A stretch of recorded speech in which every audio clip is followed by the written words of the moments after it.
Welcome back, everyone. Get ready to kick this one off. First time that West Virginia and UCF have met when they both are members of the Big 12. West Virginia, they've lost 2 consecutive games. UCF, they're in a 4-game bender. Happy birthday, Gus Malzahn. First time he's ever coached on his birthday. I kind of find that hard to believe. 21-13 is his record with the Knights. He's been stuck on 98 career wins for a while now. And Neil Brown on the other sideline. This is his 5th year for Neil Brown. 2 games below 500 with the Mountaineers. With Devin Gardner, I'm Eric Collins. UCF, they actually won the toss here on homecoming. And they said, you know what, we want to start on defense. So West Virginia will receive the opening kickoff from Colton Boomer.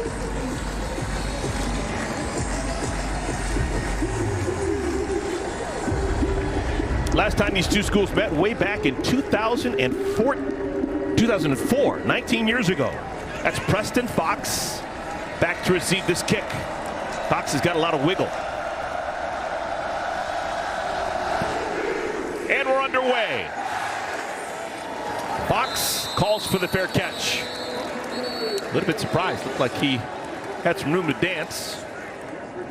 Let's talk about the West Virginia offense led by Garrett Green. Garrett Green is a dynamic runner, a dynamic thrower. He leads the country in yards per attempt. I mean, he is driving the ball down the field. He has a 53% completion percentage. Don't let that fool you. He takes big shots down the field, but his legs are the most important thing to this offense. That's a big number. Almost 17 yards per completion for Garrett Green. He's up there. He's got a monster in front of him. Zach Frazier, his center, is everyone's All-American. Does a phenomenal job. Green wants to take a shot on first down. He's got a man, and it's incomplete. Wow, looking deep down that field for the big shot to E.J. Horton. Damari Henderson was Johnny on the spot. Breaks it up. I love it.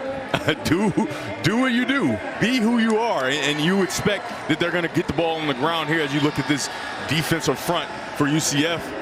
Tremont Morris-Brash is a guy that on those obvious pass situations, those third and long situations, he's going to be trying to get after the quarterback. We highlight Jairo Wilson. He is playing in place of DeJordan Mask, who is out.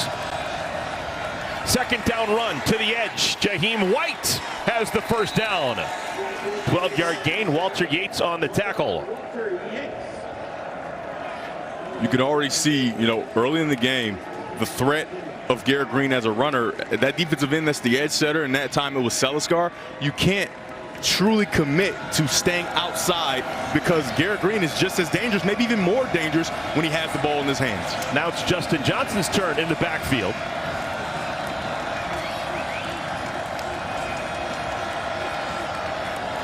Green again wants to throw on first down. This time underneath, finds his tight end, Cole Taylor. Short gain for Taylor. That's the 21st catch on the year for the junior tight end. Gain of 4. I love what offensive coordinator Chad Scott is doing right now with his quarterback.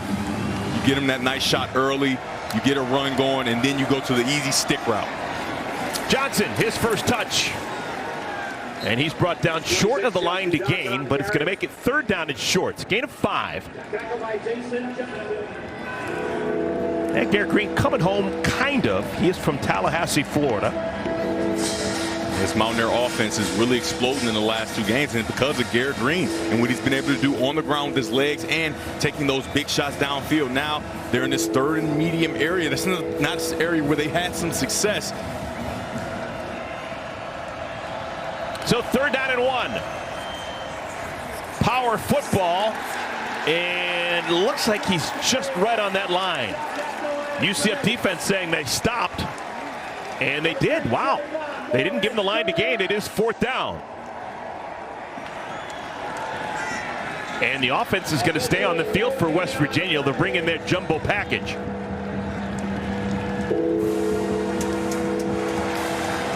Right here, if I'm the quarterback, if I'm Green, I've got to keep this ball, put him in position to get him on the outside. I think that Chad Scott will do that. Get him on the outside with a naked or something quick after he comes from under center. Big back is Donaldson. C.J. Donaldson has the first down and a bunch more. He's got room to move. Finally pushed out of bounds at the 34. The big guy can rumble. Jason Johnson saved the touchdown. Take a look right here at the inline of scrimmage. Morris Brash, on the previous play, he did a very nice job of coming inside. This time, he jumps inside and doesn't secure the edge. He's the edge defender, and he gets knocked down. And now you got Donaldson on the outside. A nice job of securing the edge and getting downfield. Donaldson, a quick hitter this time. After a gain of 21 a moment ago. This time, a nice gain on first down. Donaldson has 6 touchdowns on the season, uses that 6'1", 240-pound frame well. That's a gain of 9 for Donaldson. He's so kind of slight. He doesn't look like he's moving super fast, but he's getting through and making big plays, and he's a big, strong guy. Tight end Traylon Davis was the man in motion. Green, play action. Man's open. Caught inside the 10. Devin Carter. Just a sail. You're going to go here, and you're going to get a post over the top. A nice job of getting on that naked bootleg, kind of cutting the field in half, allowing your receivers to get open, and you got to navigate that throw over the flat defender, but before the safety can get over, nice job by Green. Everyone associated with this West Virginia program beaming right now. They have really struggled coming out of the gates so far this season. First quarter offense has been an issue.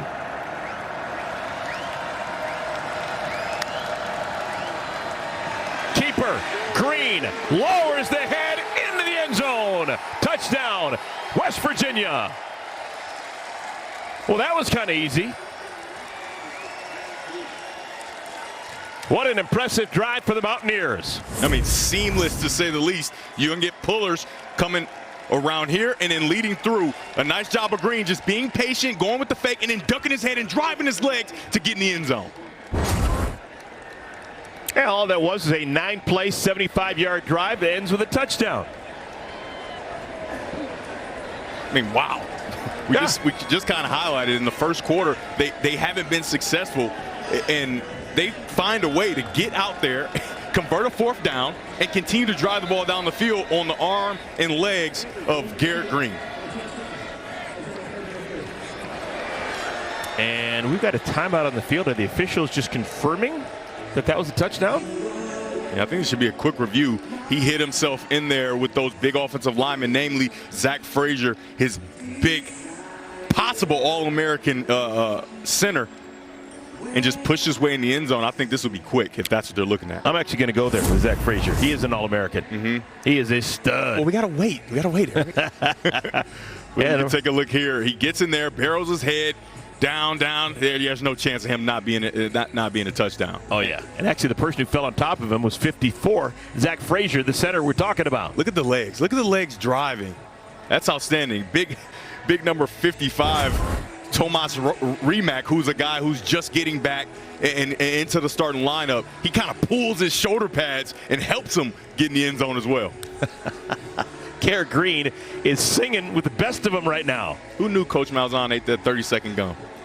He's been chewing it for 20 seconds, and now it's gone. He's like, I get a new piece. This is an oddly long stoppage. Neil Brown's team just having a hard time getting started this year. Look at that point differential. They're getting outscored. After further review, the ruling on the field stands. Touchdown.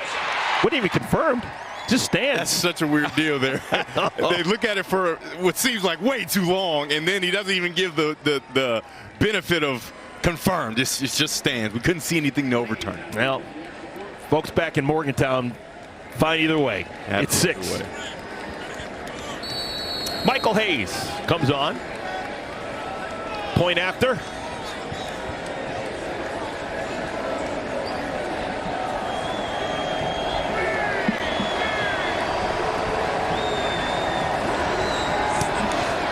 Yeah, close to perfection for West Virginia. They lead 7-0. Homecoming off to a slow start for the locals. UCF trails 7-0. Welcome back, everyone. Going to see the UCF Knights on the field. Their quarterback, John Rice Plumlee, up and down year. Started off with a great game against Kent State. Game 2 against Boise State. Won the ball game for him, but got hurt, had to miss some time. Timmy McClain replaced him, came back, and last week was really darn good in a close loss out in Norman against Oklahoma. Yeah, last week the coaching staff said that they kind of put put a little handcuffs on him because he's just coming back and they still don't know, is he completely healthy? They said watching him in practice this week, he was dynamic. He was the John Rice Plumlee of old. Maybe not 100%, but close to 95. So you're going to get the John Rice Plumlee that all those UCF fans love and they saw in the beginning of the season. I think you'll definitely see him today. And oh yeah, he had a little bit of a flu bug a week ago. Yeah, it was his flu game. Johnny Richardson back deep, watches the ball sail into the end zone. So it'll be a touchback, and out comes the offense for the UCF Knights. John Rice Plumlee working behind this line. Marcellus Marshall, of note, he is from Morgantown, West Virginia. Went to Morgantown High School. He is the left guard after beginning his college career at Kent State. Yeah, they shuffled around that offensive line a little bit, but now they found a group that they like, and that receiving core and skill position group is about as good as this country has to offer, and it's led by John Rice Plumlee, a guy who is a runner and thrower, similar to the guy on the other side, and he's going to use his dynamic legs to help this offense be explosive. From Hattiesburg, Mississippi, John Rice Plumlee completes his pass to Javon Baker, and Baker's got some scoot. The senior picks up 11 yards on first down. They said they would do this. They said they would give opportunities for their wide receivers in one-on-one situations to get the ball quickly and get down the field.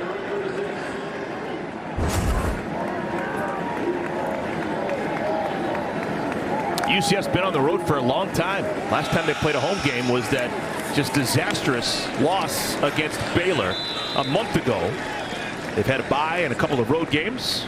Let's talk about the West Virginia defense.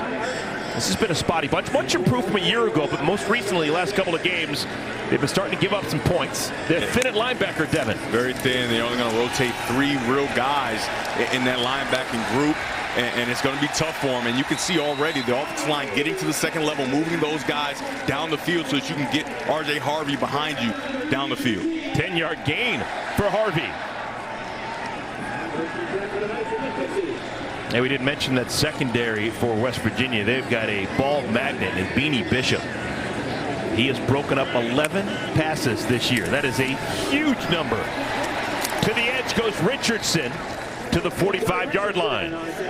Richardson is a guy last week that only had 6 touches, only 15 yards. He's a staple in this offense, and they got to make sure they get him going. Even though they were very successful a week ago, maybe getting him the ball more could have put you over the top. Second down at 5. Again, quickly back to the line of scrimmage. And now we're going to have a third down for the first time. So we have a 3rd down and 6 for John Rice Plumlee and the Knights. And they still are not going to take too much time. Right back over the ball again. 4-man rush. Plumlee. It's a dart caught, first down. Catch made by Jared Baker. So we've seen Javon Baker and Jared Baker already with grabs. It's a nice job by Jared Baker. He's going to get downfield and watch him uncover himself. Get out of the way of the droppers and make sure he's in a space where it's easy for the quarterback to get in the ball. Nice down and away throw by John Rice Plumlee. UCF trying to answer that touchdown by West Virginia. And before the snap, we've got a whistle. It's our first penalty flag. Chance to say hello to our referee, Henry Johns. Offense, number 77, 5-yard penalty, still first down. Lokai Paole with the penalty. And these referees, they have eyes like I've never seen. Take a look. He's right here. The movement is so minuscule. I mean, I don't even see it, essentially. Yeah, it was. They might have saw something I didn't see there. On 1st and 15, they run it, and R.J. Harvey picks up what they lost on the penalty. We're down at the 39-yard line. It's an outstanding job by Alec Holler, running across the formation and kicking out and allowing that play to even get started.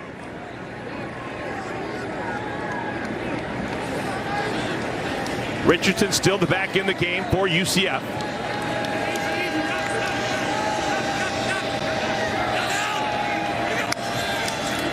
And they pitch it to Richardson.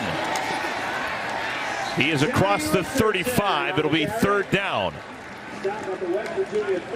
Gain of 5 for Richardson, who is gimpy heading back to the sideline. On those second and long situations, if UCF continues to see West Virginia with 2 safeties removed from the box, they're going to continue to run the ball in these situations to try to pick up yardage, but that is not a good sign to see Richardson not even able to put weight on that left foot. Goes directly into the 10th. 3rd and 6, R.J. Harvey in the backfield next to Plumlee. 4 receivers in the ball game. Plumlee. Caught. Touchdown. What a play. Kobe Hudson.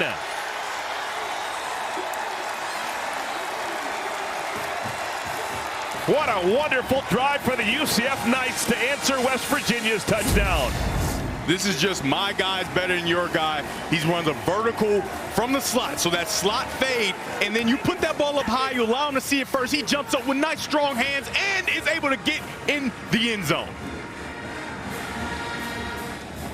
Kobe Hudson is a stud wide receiver, and you couple him with Javon Baker, and this is a formidable bunch at the wide receiver position for UCF, and John Rice Plumlee makes an outstanding throw down the field. I've been impressed by 3 quarterbacks already today. Garrett Green, John Rice Plumlee, and you, Devin Gardner. You predicted these quarterbacks were both going to have wonderful days, and so far they have both been close to magical. Absolutely. Really good stuff. All right, let's keep on keeping on. 7-7 tie in Orlando. Coming at UCF, and this is a tradition. Look at this. You just race into the reflection pond, and you try and catch rubber ducks. John Rice Plumlee was there, and looked like the entire student body was there. This is nutty. It seems very unsafe, but yeah, right? You got these guys running no shoes on. You see the young lady out in the front just bowing people out of the way to go get her duck. Well, clearly it works. Knights have won their last 6 homecoming games. 28-12 in 40 all-time homecoming games. Bounce house. Look at that. You can actually see things bouncing. Yeah, the camera's shaking. It's great.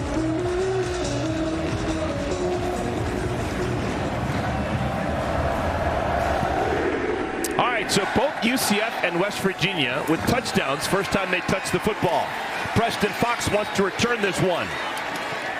And he gets out to the 23-yard line.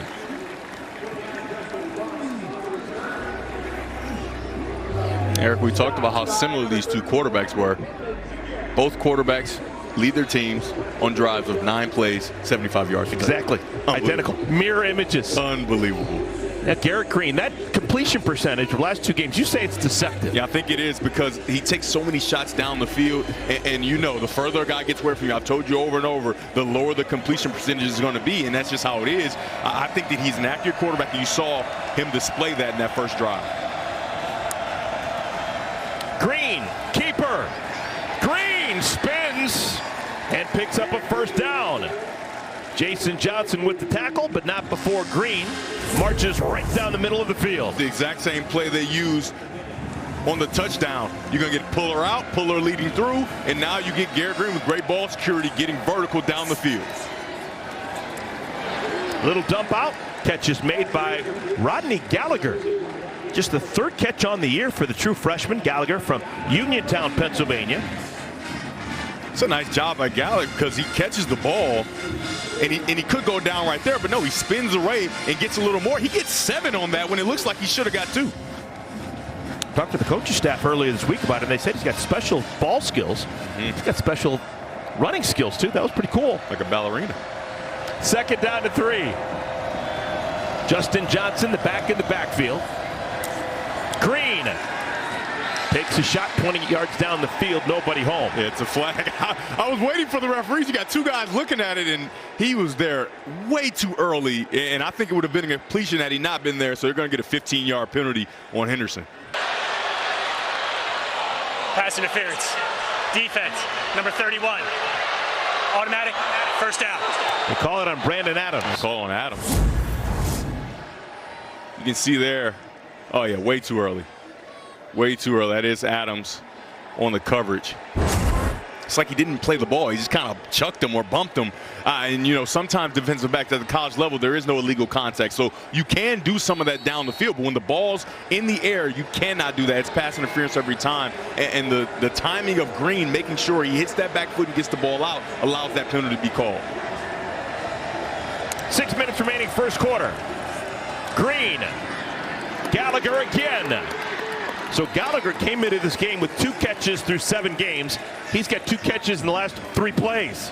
When you get that motion before the snap, it allows him to get a head start to get outside into the flat. And so when you go naked, you have to respect the run if you're UCF, and then you get outside and there's nobody there for him. Another first down catch. This time the give, Johnson. Devin, I have to call you out on this.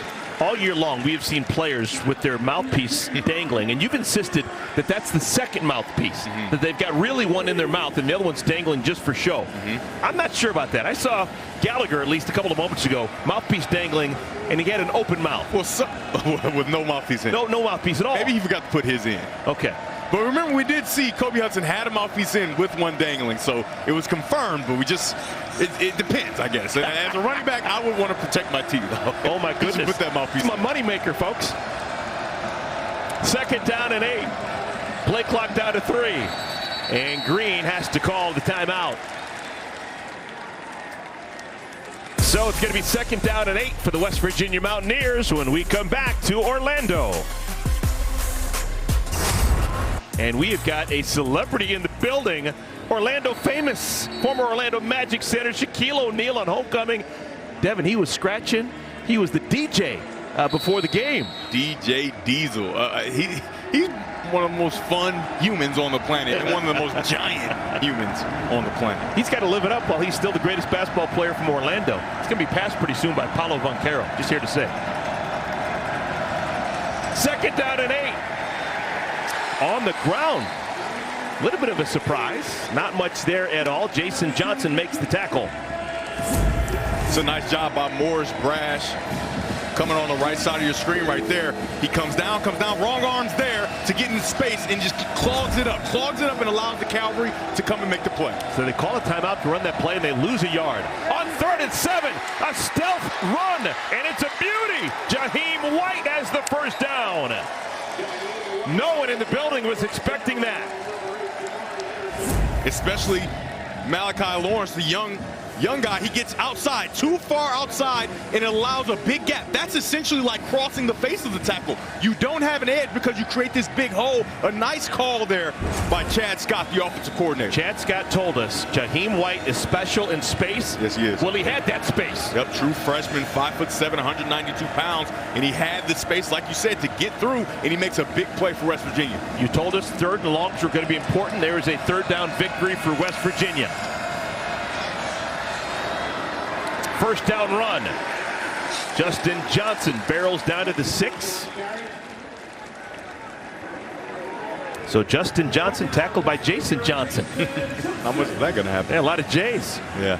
A little bit more on Jaheim White, the true freshman running back. When we talked to the coaching staff, they said, we got to get him the ball. They said that, the words, we've got to get him the ball. We've got to get him touches and find ways to get it to him. They get it to him on that 3rd and long opportunity. They said he could be special. Yeah, two freshmen for West Virginia have come up big on this drive. We saw Rodney Gallagher with 2 catches, and now Jaheim White. 8th play of the drive. Play clock down to 2. They just get it off. To no avail. C.J. Donaldson snuffed again by Johnson. A nice job by Lee Hunter, just realigning at the snap of the ball and being in position to extend on the offensive lineman and make that play. Down here tight, quarterbacks like Garrett Green are killers for defenses because they can use their legs, extend plays, and that's what you really need to do down here when you're down tight. Now, the luxury for UCF is they play a similar quarterback. They played him all fall. They played him in the summer. They know exactly how this guy wants to play, so it's up to Green to make a sound, smart decision. 3rd down and goal. Green running out of time. Incomplete in the end zone in the direction of Traylon Ray. And the field goal unit will have to come on, you'd imagine. It's a nice job. They bring 6 guys. They have enough to block them, but they just keep them in the pocket. Keep them there. Keep them there. And then once he tries to get out, you race and go make the tackle. Nice job by Seliskar forcing that ball out and forcing that errant throw. And some concern right now for West Virginia as their right tackle, Doug Nestor, is down and in pain.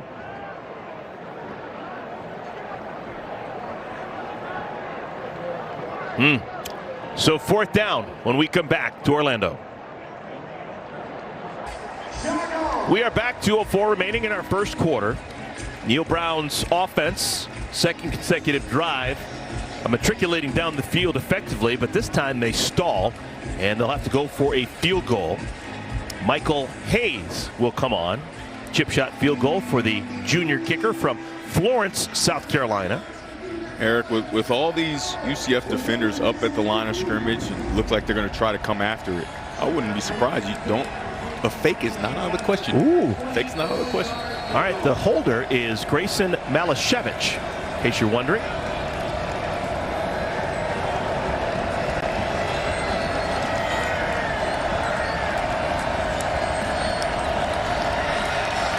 It's the first call you got wrong all year, Devin. I know. It's okay. You went out there. You tried.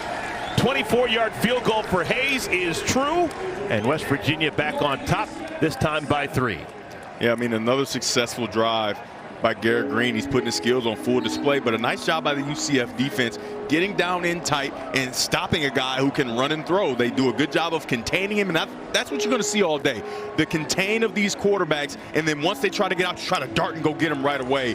UCF's defense does a nice job there. 10-play, 71-yard drive. They took off 4 minutes and 59 seconds off the game clock.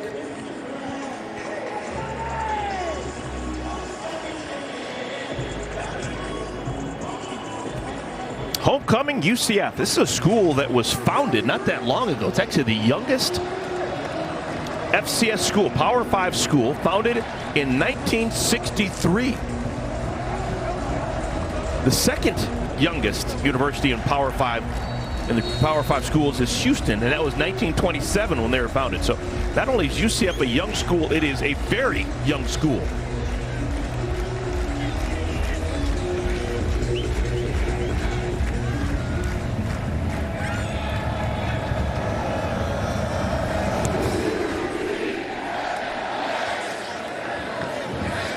Another touchback. And the good news there for UCF, Johnny Richardson, who was banged up last time they had the ball, he was back deep to return the kick. So looks like he's okay.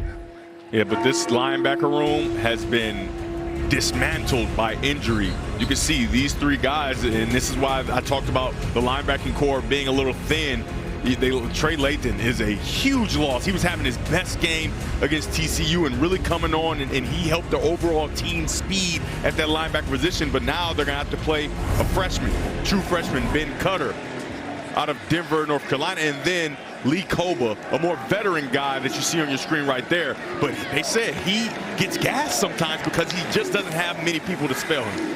Plumlee. Quick hitter. That is Richardson. Gain of 6 on first down.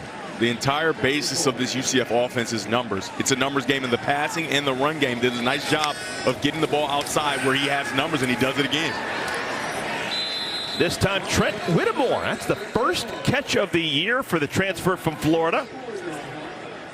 Eric, that looked like a foregone conclusion that this big guy is going to fall forward for a first down, but Anthony Wilson comes down and lays the hammer to stop him in his tracks and create a 3rd and 1.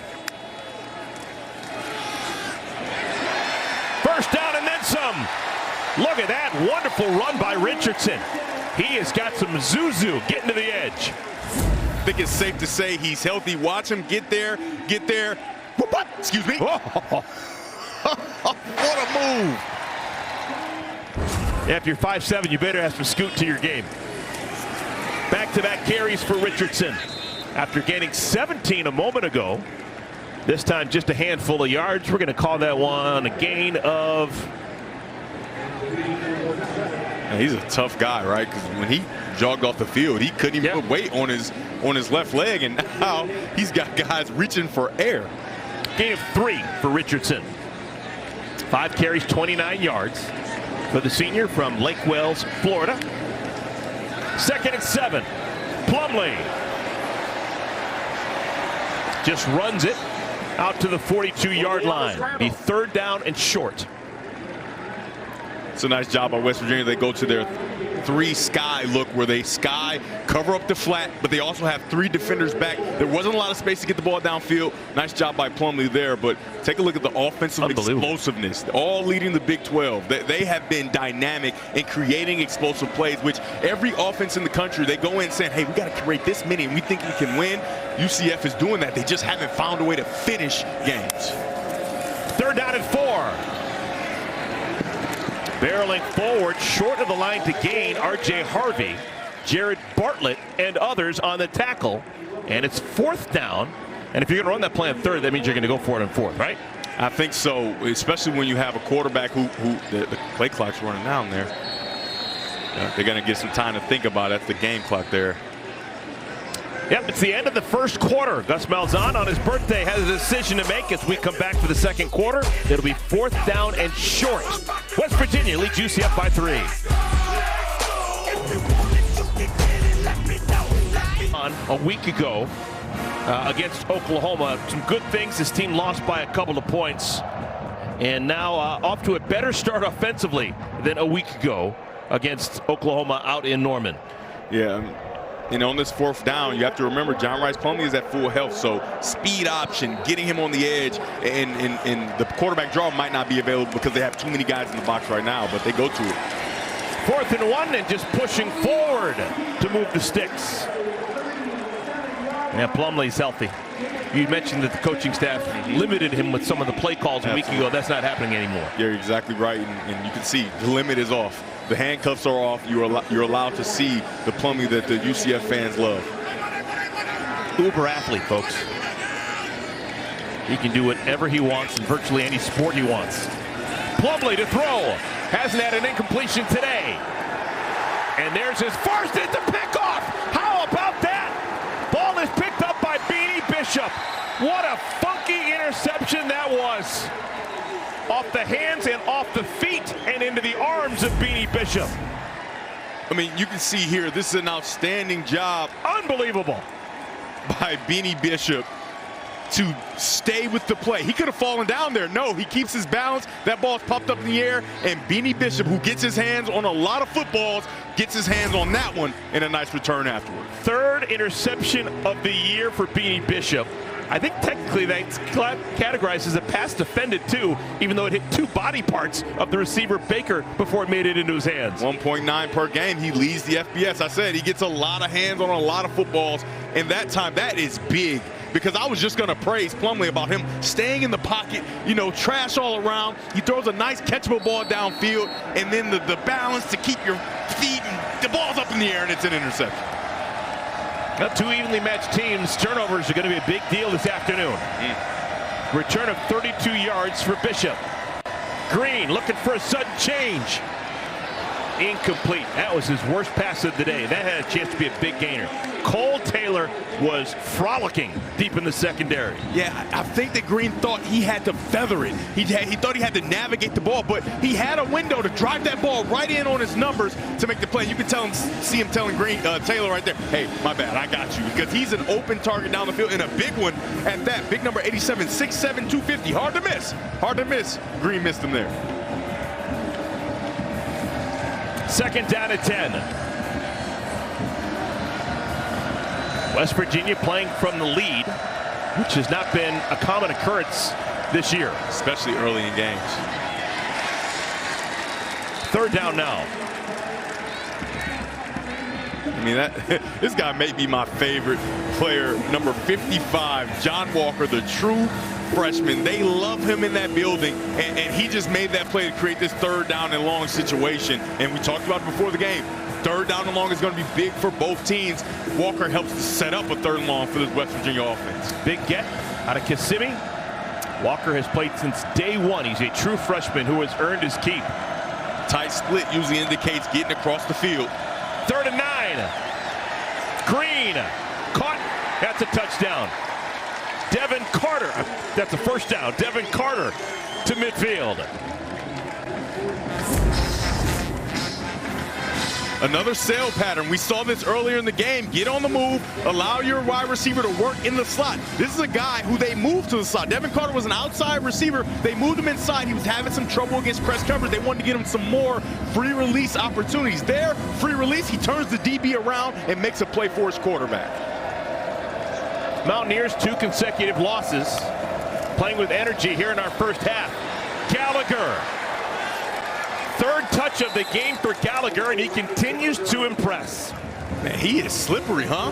He gets down the field, it's a lot of traffic, and he just sticks his right foot in the ground slowly and slightly moves his hip out of the way. Watch it here. Just a little, excuse me, and gets right past the defensive back for a big first down. And Gallagher, we did not think he would be that important to this offense, but he is a prominent part to start this game. Already 100 rushing yards for West Virginia. Donaldson pushes forward to the 35.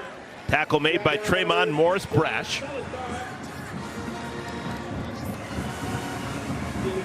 West Virginia lost on that Hail Mary against Houston, and then lost last week against Oklahoma State. Here's the tight end. Catch made by Taylor to the 29. How about the big 6'7" tight end trying to put on the brakes? That's a lot of weight and a lot of body trying to stop and allow a guy to go through. You would much rather him just fight and go get this first down so you don't have to deal with 3rd and 1. But they've done a very good job of using Green to get him on the edge or to just run him with the football, and he's done a nice job picking up first down. Pretty cool that West Virginia has a guy named Cole on their team. I approve. Should mention that the new right tackle for West Virginia is Nick Malone. He is from Morgantown High School. He wears number 58. He's replacing Doug Nestor. 3rd down and 1. Power football, and it works. Another first down for the Mountaineers. Leading the way, man, we just talked about 58, Nick Malone. The one thing that this offensive line is doing a very good job of in the run game is getting to the second level. You see around the country, so many teams, they want to get to the second level, but they're just not able to do it. They're able to do it there with their double teams, and they call them deuce blocks. You double one guy and then get to the second level. They get it there to create a first down. Malone's a former walk-on. Mentioned that he is from Morgantown. When in doubt, give an opportunity to the local kid. He will give you that extra effort, and that's what Malone does.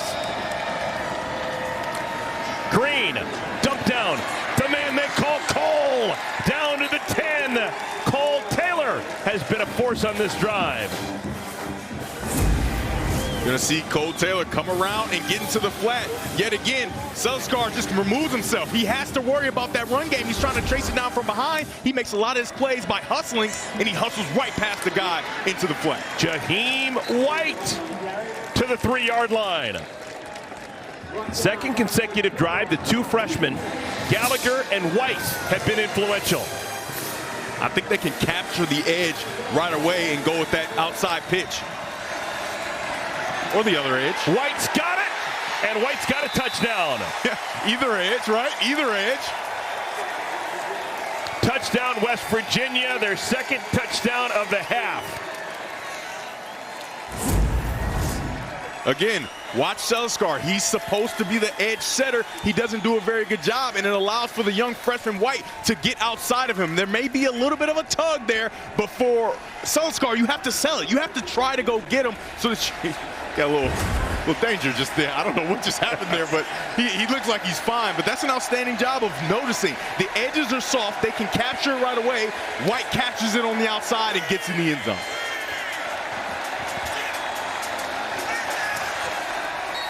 Extra point is good. So it's a 10-point lead for the visitors from Morgantown, West Virginia. Pretty impressive start for West Virginia. Mountaineers lead the Knights 17-7. As much as you want Selskar to set the edge, you want him outside, take a look at William Wells. He's the player that's tasked with getting to the outside as well, but watch how he has to freeze for a second because of the threat of Garrett Green. He freezes for a half a second, and that gives the space for the running back, the young guy, Jaheim White, to get outside, get to the edge, and get in the end zone. West Virginia's had the ball 3 times. 2 touchdowns sandwiched around a field goal, a 24-yarder. So all 3 times they've gotten inside the 10. Twice catches it in for a tutty. The other time, a short chip shot field goal. And remember, they got the ball back when UCF was driving, and it seemed like it was going to be a completion. Javon Baker loses his balance, popped the ball up, and then Benny Bishop Jr. makes an interception and gives West Virginia the ball back. So both these teams are playing well on offense, but that unfortuitous bounce really hurt UCF. Ball got knocked off the tee. It's re-teed, will do it again. Hayes will boot it away. Richardson back deep.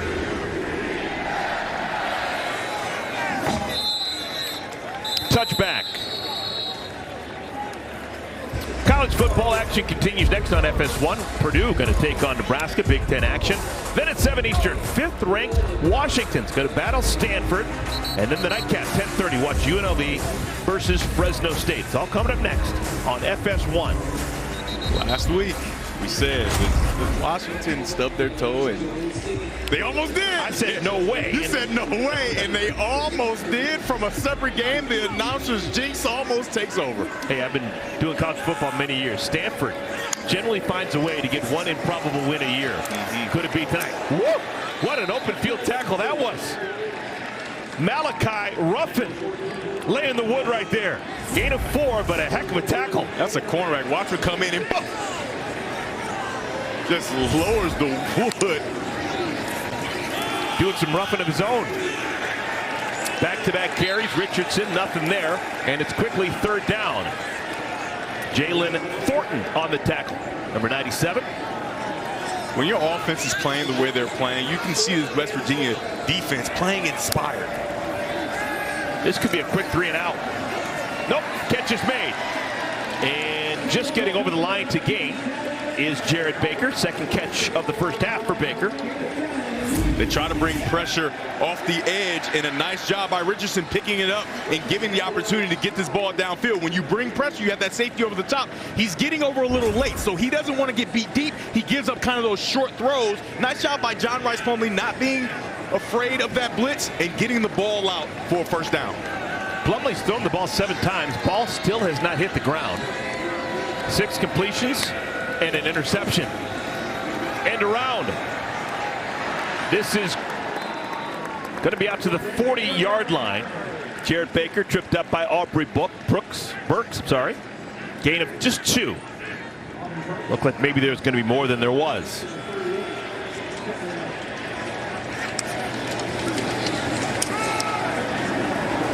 Harvey out to the 46-yard line, close to the line to gain.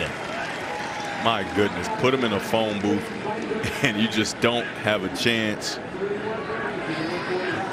He's just shy though. So it's 3rd down and a yard. Again, quickly to the line and doing some more dancing. I thought that may have cost him, but it doesn't. R.J. Harvey gets the 1st down. That's such a good job by Harvey, finding a way to sift through. He's so patient in the way that he runs, but he has that great explosion and burst once he sees an opportunity. There, he gets behind those big offensive linemen, shuffle, find it, and get through and get the 1st down. Doesn't he seem bigger than 5'8", 195? Yeah, when he makes contact with defenders, you can see that he feels a lot bigger. He's got those old school shoulder pads, too. Makes him look maybe a little bigger than he is. Another carry for Harvey. Behind those shoulder pads, he's got room. The dead leg down to the 20. Tackle made by Raleigh Collins, but another big gain. Get those big fellas around and allow Harvey to move and get through. Look at the patience yet again, finding his way, allowing his blocks to get set up. Kite is leading the way, and Harvey gets through. He's going to need a blow now, though. All right, that monkey jumped on his back quick. He had 3 runs in a row. He's a little tired. Get him out. Get him back in there soon. But not so shabby. Johnny Richardson's in. Harvey had 101 yards a week ago out in Oklahoma. Johnny Richardson with that carry. See this UCF defense, this offense leaning on this West Virginia defensive line and trying to find a way to get this running game going. You can see John Rice Plumlee is playing well down the field, throwing the ball, but you keep that running game going, you're next to unstoppable. 9th play of the drive. quarterback keeper. Plumlee weaves inside the 10.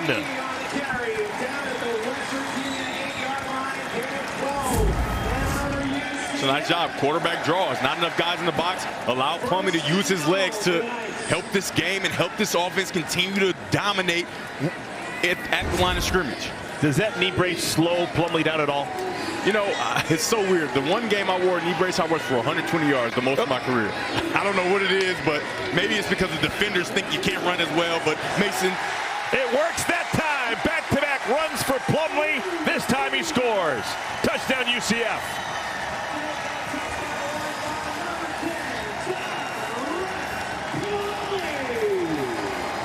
So after 10 unanswered points for West Virginia, UCF responds. Similar to what they've done with the running game, they use the quarterback the same way, pull guys around and allow them to get behind those big offensive linemen and essentially walk in the end zone. I think he's healthy. Second 75-yard drive for touchdown for UCF.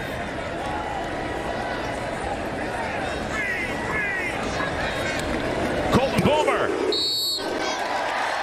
And it's a three-point game. Offense hadn't been a problem for either side. 17-14, there's our score. Back in a moment. Welcome back, and take a look here what this jet sweep does to the defense. They get guys running with it, and so when you remove defensive players with the jet sweep, you only have 3 guys that are there to make the play on John Rice Plumlee. Very nice job of designing that play, getting those offensive linemen around to block and get the quarterback through the hole. I've heard really smart offensive coordinators over the years talk about designing good offense is just about math, understanding numbers when you have the advantage or when you don't have the advantage. Yeah, you want to create winner angles, you want to create good math for you, and that's what they did there. Good math. I like that term. Well, West Virginia and UCF go toe-to-toe. Really the only misstep we've had in the game. Plumlee threw an interception, which was really no fault of his own. It was a ball that bounced off his receiver. Baker's hands and feet went into the air, was picked off by Bishop. Hands and feet. Yep.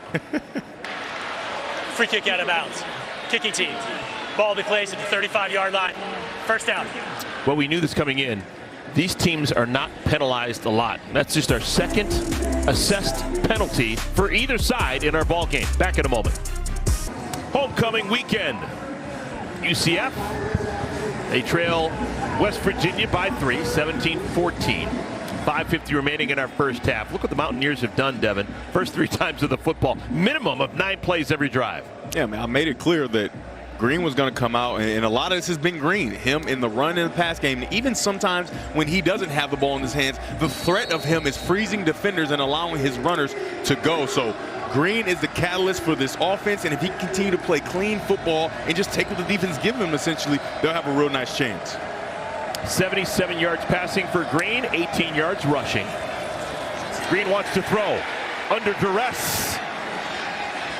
Just got it out in the vicinity of Preston Fox. Second down and 10.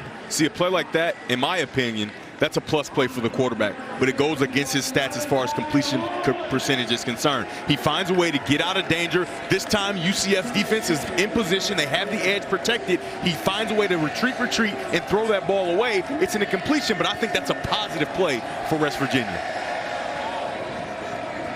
Garrett Green's father played Major League Baseball. Backup catcher, 4 different teams. Kind of cool. This is Gallagher. Getting a lot of playing time. Second carry for Gallagher. He's also caught 2 passes. Malachi Lawrence with the tackle. Well, maybe it's that time in the year, Devin, where young players get more opportunities because they've shown that they can do it in practice. Yeah, you get an opportunity to self-scout. You get an opportunity to see what are we good at, what have we not been so good at, which freshmen can contribute.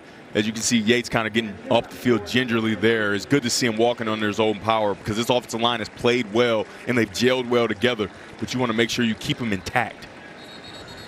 Yates has played all over the line this year. Started at left guard and right guard.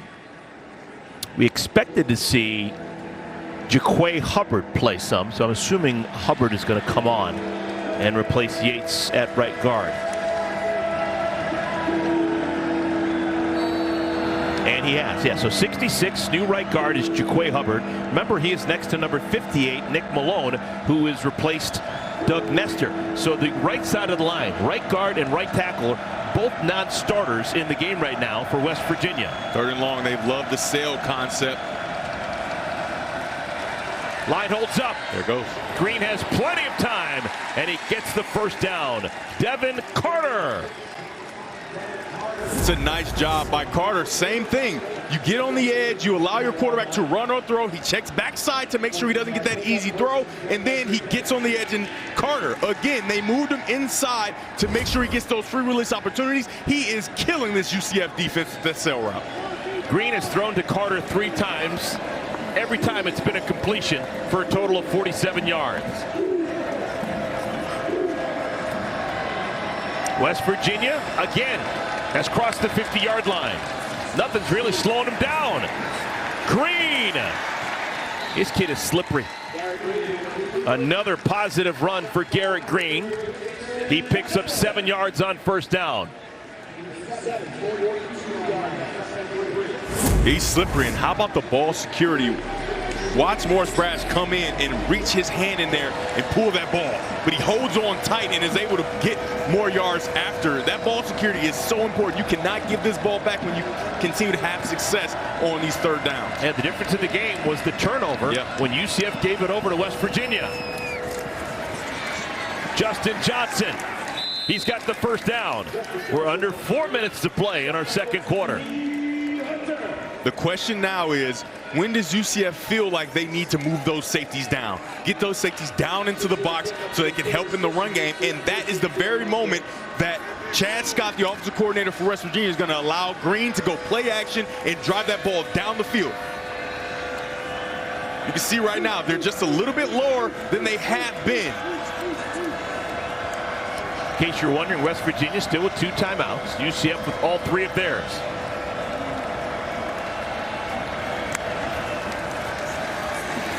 And swimming in and making a heck of a play coming in off the corner is Braden Marshall. True freshman getting an opportunity. That's a loss of 2. He's going to come into your screen from right there, off of the edge. And that's one of those safety corner defensive backs that you move down into the box to try to help with the run game. The next first down, I would not be surprised if you don't see big play action shot down the field. But they have to deal with this 2nd and long. Speed option to the right would be outstanding. Quarterback keeper, and Graham is tackled from behind. Malachi Lawrence, and landing awkwardly was Green. He got rolled up on. Oh, that is not good. He's trying to walk it off, and he can't. He will have to come out for at least the play. And Mountaineer fans are hoping it's all he has to come out for. He has played wonderfully here in our first half. You're going to have the young guy, Malachi Lawrence. They said they want to get more reps. He reacts to the jet sweep, but then he dives in and falls with all of his weight on the quarterback's right leg. So Garrett Green on the ground and in pain. 2:24 remaining in our first half. Garrett Green up on his feet, and moments ago running, but running directly into that blue tent, Devin. Yeah, and coming in and not the greatest situation on 3rd and long. Nico Marchio, he's a guy that was recruited from Chandler, Arizona, 4-star quarterback, the number 19 quarterback overall in his class. So he's a guy that was heralded, a guy who's got great talent. Let's see if they trust him to throw the ball down the field. 3rd down and 10. And whoa, little razzle dazzle. That's a fumble, folks. That is a fumble. It's a turnover. Damari Henderson's got the football. Interesting. Really on the field. It's a catch. It was a catch, and fumble recovered the by the lateral was defense. fumbled away. Yeah, Jalen Anderson, this is a good pitch. He just takes his eyes off of it. He thinks that he has it, and he doesn't. And because it's thrown backwards, no matter that he bumped it forward, it's a fumble, and Henderson is Johnny on the spot, as we've seen him do throughout this season. I think that Jalen Anderson knew he was about to get slammed to the ground, and he took his eye off the ball. Now, it's not the worst thing in the world, but it's going to be a turnover. Ball's going to be at the 27-yard line. for UCF. So both sides have given the ball away once in our first half. Plenty of time, you'd imagine, for Gus Malzahn and his senior quarterback, John Rice Plumlee, to do some work. They've got all 3 timeouts. To me, if I'm Gus Malzahn, I'm like, I don't want to score too quickly. They always get to the line quickly and move down the field relatively easily, at least so far today. Ideal world, you want to score a touchdown with less than 10 seconds remaining in a half. Don't give it back to West Virginia. Plumlee throws it straight up in the air. I think his arm was hit. It's intercepted. Oh my goodness, Marcus Floyd with the pick. That's the second time Plumlee has been intercepted. That pass was bad from the get-go. You're going to get pressure right in his face. And because of that pressure, he cannot get all the way through this throw. And when you can't get through the throw, he pops it. It's almost like a punt. Just pops it straight up in the air. And about the easiest interception you're going to get by Marcus Floyd, who's a guy who's in for the injured Hershey McLaurin. Makes an instant impact. Well, we better give a shout out. That was on the pressure, Edward Vestrenen. He's the one who forced Plumlee to throw it sky high. So Plumlee, 8 passes, 6 completions, 2 interceptions. Odd day. And Garrett Green is back in the game, which is so important for this West Virginia team. And I'm sure West Virginia fans everywhere are celebrating. Mountaineers with 2 timeouts to work with. Green throws it on the run. His tight end Taylor. Not much there at all. Clock will move. Gain of 2. Cole Taylor has caught 4 of his 5 targets. The 1 target he didn't catch was a bad throw by Green.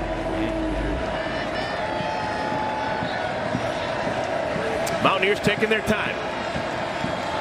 We've seen those sail patterns on 3rd and long. I wouldn't be surprised if you don't see sail pattern here and a double move.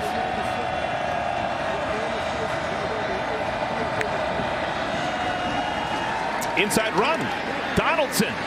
It's been bottled up for the majority of this first half. Tackle made by Morris Brash. And the clock continues to move. We're going to go under a minute to play. Kind of that awkward dance right now. West Virginia doesn't want to go too quickly. UCF doesn't want to bail them out and call a timeout. Garrett Green has been very efficient on 3rd down today. And right now you can see these safeties are outside of the box. If they don't bring them down, I wouldn't be surprised if you don't see another run here. Under 40 seconds remaining, 2nd quarter. 3rd down and 4. Green. Incomplete. Oh my goodness. Devin Carter should have made that catch. That's tough on multiple levels. It stops the clock and it brings up 4th down. Yeah, he goes on the shallow cross and he sees open space and he just settles down, which is what you should do. But he settles, but he continues to drift. And now the ball is just a bit behind. But even with that, that has to be a catch. You get both hands on that ball. You can frame it up. You got to make that play. That's a tough break. I'm old school, man. I think he dropped that because he had gloves on. I'm telling you, man. You feel the ball when you don't have the gloves on. So the punt unit comes on. Didn't know one existed. We haven't seen a punt all day long. This is going to be the first punt for either side in our ball game. Yeah, West Virginia has to use a timeout because they're going to get illegal substitution. And I think it's a smart timeout. You don't want to sacrifice field position and not punt this ball away. Pin him down deep, 34 seconds to make sure you get out of this half with the lead. While we have a moment, let's get a preview of the State Farm halftime show. Here's Mike Hill. Coming up on a spooky State Farm halftime, Oklahoma looks to remain perfect on the season. Penn State tries to bounce back, and we'll preview the game of the day between Oregon and Utah coming up later on Fox. But right now, Eric and Devin, back to He went there. Yes, he did. Yes, he did. I tell you, Mike Hill, his closet, I think, is probably bigger than my garage. Oh, 100%. Garage? This is probably bigger than my house. Oh, my goodness. He has got it going on. Here's Oliver Straw. He's got a long way to go to be the most significant football-playing Oliver in West Virginia history. Oliver Luck. Great quarterback back in the 80s. almost fell down. That was a unique delivery by Straw. He leaned so far back, almost fell onto his numbers. 40-yard punt, no return. And how frisky do you get with your senior quarterback, John Rice Plumlee, who's already thrown 2 interceptions, Devin? Yeah. I don't think you get too frisky. I think you just kind of go in the half. You understand what you're capable of doing. You understand he's got 2 interceptions. They're not true interceptions, in my opinion, not bad decisions, because I think he had his receiver streaking down the field, just couldn't get the ball there on one, and then the other one he made a good throw, and it was popped up in the air. Backed up here in this black zone, I would not, especially with West Virginia not having many timeouts left. Plumlee designed quarterback run. Well, maybe this will change what they're thinking about. Gets out of bounds, 21 seconds remaining. Only 6 seconds off the clock. You get to keep all your timeouts because he got out of bounds. That will make you want to try to get this ball at least into field goal range. I think they have the quarterback to do it and the time to do it, and Boomer has a big leg. For those wondering, UCF is going to get the ball first to begin our second half.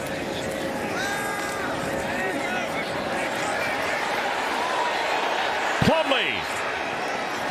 And it's going to be insult to injury, a holding call on R.J. Harvey. He did his best to stand in there and make the block for his quarterback, but this is going to stop this drive completely. Take a knee, go to halftime. Holding. Offense. Number 7. 10 yards from the previous spot. Still first down. Yeah, he made great initial contact. I mean, you can see him right in the middle of your screen, fighting for his life as long as he can, But then when the quarterback sprints away, the defender also tries to pull away the freshman, number 15, Ben Cutter. He holds on to him. Got to take a knee here, in my opinion. Third penalty of the first half for UCF. West Virginia has been penalty free.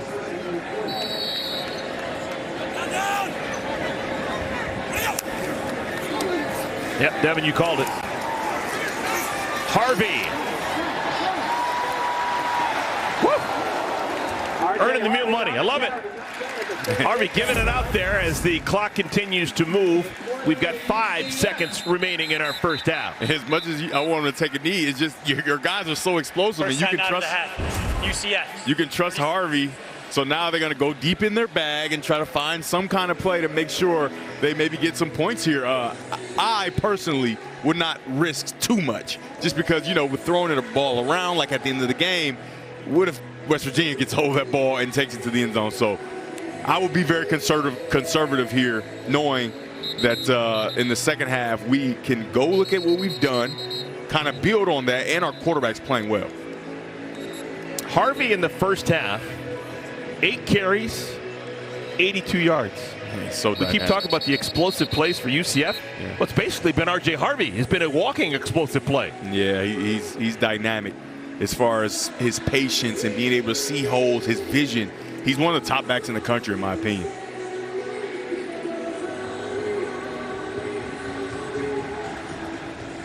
So 5 seconds left. Not a lot of options here. Going to have to go super long, hope for a penalty, or go super short and get out of bounds. That doesn't change much. 1 second remaining, and they're still on the wrong side of the 50. Can Plumlee get it to the end zone from there? I think, what is that? That's 55. Yeah, I think he can get it there. So he'll throw it from about 60. I think Plumlee can definitely get the ball 60 yards in the air to the end zone. So I think that's what they were thinking. Hey, we get a couple more yards, we can throw a Hail Mary and try to get this ball in the end zone. I'd be impressed if he could get anywhere close to the end zone. Yeah. That's a big He's a baseball guy. 9 out of the half. Yeah, but he's throwing a football. I'm sure he can throw a baseball that far. I don't know if he can throw a football that far. You know, Eric, 60's not that far. Most top quarterbacks can throw that far, but I've got something for you, Eric. What do you got for me, Devin? How about that Gardner group of 5? The standouts from week 8. From outside the Power 5 conference, Jalen White, Naquan Wright, Marquez Cooper, Reggie Brown, and a defensive player. What? Jamarius Lewis, 7 tackles, 1 sack, 1 forced fumble, and 2 interceptions in their win. Outstanding for the Lobos. Devin, that's what makes you special. You're the bluest of the blue blood, man. You played at Michigan, man. Doesn't get any more Power 5 than that. Yeah. Starting quarterback for the Wolverines, and you're giving love to the group of 5. Gotta give love to the group of 5. Nice job by these guys in week 8. Hey, at home, send in who you think. You got fans of these smaller programs who don't get all the love nationally. We'll give you some love here with Eric Collins, Devin Gardner. I love it, the warm fuzzies. So this should be the final play of our first half. And Plumlee, short and underneath, going to pad some stats. The old Tyreek Hill throw and then get blockers out in front, but number 10, Jared Bartlett, having none of it. So that will do it for our first half of play. Offense wasn't a problem for either side. West Virginia leads 17-14 over UCF. Stay tuned for the State Farm Halftime Show after the break.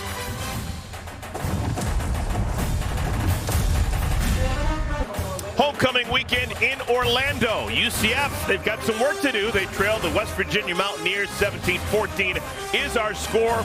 We still have a full 30 minutes to play. UCF is going to start with the football. With my partner, Devin Gardner, I am Eric Collins. And folks, if you missed it, Devin was all over it.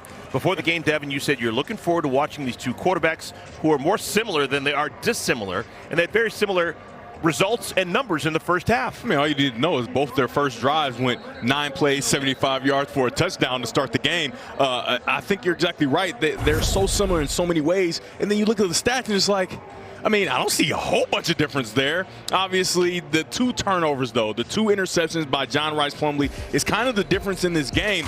And for John Rice Plumlee, I want to make it clear, those weren't all his fault. The first one, it pops up in the air, but it's a good throw. And the second one, he's hit right away, and so his arm gets kind of disoriented. The ball pops up straight in the air. These quarterbacks are going to be the reasons for their team's success, whether it's West Virginia, UCF, John Rice Plumlee, or Garrett Green. They have to continue to play clean football, and for John Rice Plumlee, avoid some of those turnovers. And I think that the quarterback that performs the best will be the one that wins. Here's our team comparison, sponsored by Credible, the MVP of loan shopping. Check rates on Credible.com today. Most important thing, close to the bottom of the screen, those turnovers, 2 of them for UCF. Yep.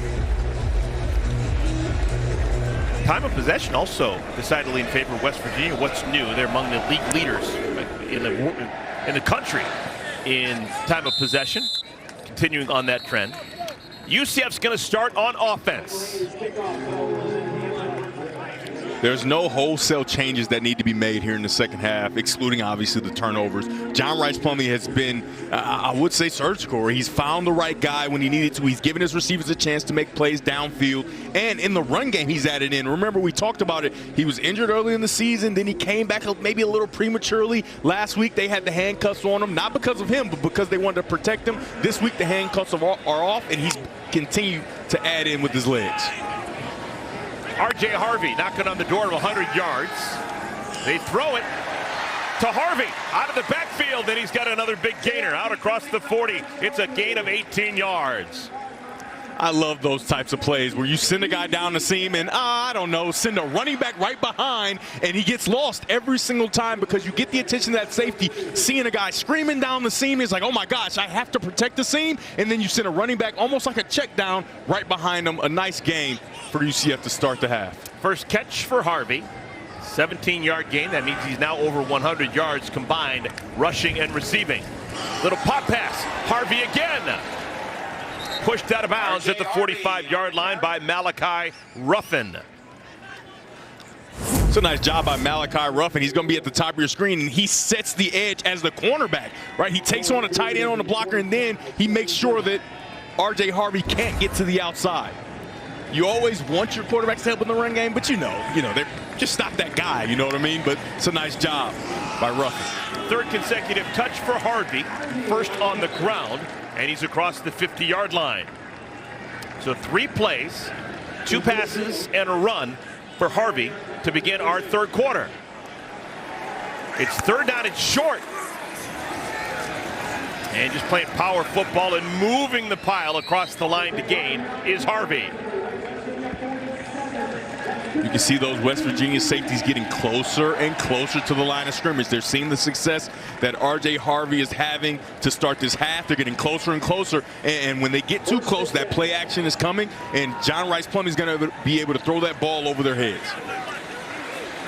Game between Oklahoma and Kansas and a weather delay. We welcome you folks into our audience. There it is. Beginning of our third quarter. UCF on homecoming, finding their offense here in the third quarter. Pitch and catch. That's the first catch for the freshman, Randy Pittman, this afternoon. You don't need those safeties to run down into the box. You just need them to freeze. Freeze for a second, and it allows Pittman to get outside for a nice completion. UCF looking for their first Big 12 win. They've been close, but it's never happened for them. First year in the Big 12, they are 0 for 4. This after being 3-0 in non-conference play. Yeah, when I talked to Coach Gus Malzahn, I said this is the paradigm of what so close but yet so far away looks like. You're in every game for almost 3.5 quarters, it seems like, and then you just find a way to not finish. That's the one thing they want to do today. They want to finish. Plumlee throws a dart to the wrong man. Third interception. It's Beanie Bishop. His second interception of the day. What a crazy day for John Rice Plumlee. Beanie Bishop is going to be to the right of your screen, and he makes a collision with the wide receiver. Now, a lot of fans at home are, well, why can't he make this collision? Well, the ball was not in the air, and contrary to the NFL, there is no illegal contact at this level, right? So you can be physical, you just can't hold. He's physical with the wide receiver, and he falls down, and the ball's right in his chest. West Virginia offense coming back. Welcome back, everyone. We welcome you folks watching Oklahoma and Kansas. That game is in a weather delay. Right now, West Virginia leads by 3. Their third interception of the day, Devin Gardner. Take a look at the top of your screen right there. Beanie Bishop Jr. does an outstanding job of being physical. Physical at the point of attack. Physical. And he's so physical that Baker falls down, and when that ball is thrown on time, the receiver's down, and it hits him right in the chest. And it's similar to the last interception that popped up in the air. He was physical at the start for Baker, and then Baker couldn't find his bearings and pops that ball up in the air. That's 2 big turnovers for Beanie Bishop Jr. First down carry, the big back, C.J. Donaldson, 240 pounds, bangs forward. This is a West Virginia team that has lost 2 consecutive games. They lost against Houston on a Hail Mary. They lost a week ago against Oklahoma State when they collapsed defensively in the fourth quarter. As much as UCF thinks they're close, right? West Virginia thinks the same thing. They feel like they should have won those 2 games, and they just kind of weather at the end. Similar to UCF, they have to find a way to finish. Like I said, not only these quarterbacks are very similar, but these teams as a whole are similar. I'm with you. Garrett Green, the quarterback for West Virginia. And through the hands of his tight end, Cole Taylor. Missed opportunity, third down. Yeah, that's a throw that Green can make easier for Taylor. But for Taylor, you got to make that throw. It's on the frame of your body, just a bit behind. And what I think Green is trying to do there, he's trying to hold him up. He sees that front side safety, and you're running into him. You don't want to run into him, even though you're a big guy, 6'7", 250. You don't want to take those kind of shots. And Green tries to hold him up, but his big tight end, Cole Taylor, doesn't recognize that the coverage is in his way. Old school huddle right now for West Virginia. They break the huddle with 6 on the play clock. Gonna have to hurry. They run it. And just over the line to gain.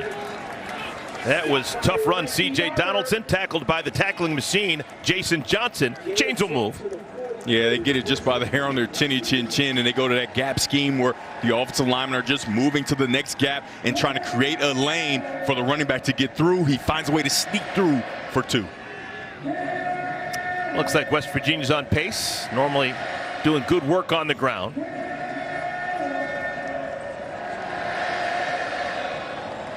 An important thing to note, their offensive lineman Doug Nestor, they lost early in the game. He's still not in. Wyatt Millam is the left tackle. Preston Fox, first catch of the day. And Fox inside the 30. He's an explosive kid, and they finally get him the ball. Watch these offensive linemen get out in front of the talented wide receiver, Preston Fox. They talked about him. He's a former walk-on, a guy who's worked for everything he's gotten, and he's made some outstanding combat catches during this season. Donaldson, catch out of the backfield. After a gain of 28 to Fox. Right, so you've made UCF's defense go laterally, left to right, left to right. Look for West Virginia to pick up the tempo just a bit, getting that play action opportunity and allow their quarterback to drive the ball down the field and also add him in the run game. 9-yard pitching catch to Donaldson. Jaheim White into the game. Lightning in a bottle, number 22. He's next to Green in the backfield. They fake it to White. Green keeps it.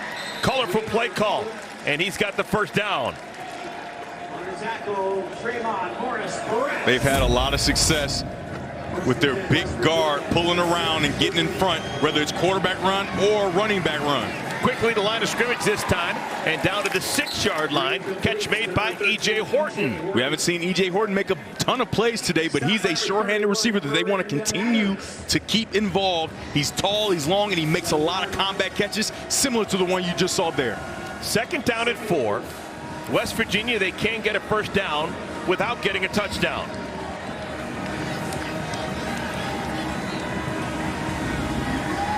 Keep an eye on the big fella at tight end over here. Big mismatch to get into the middle of the end zone if those safeties come down to stop the run.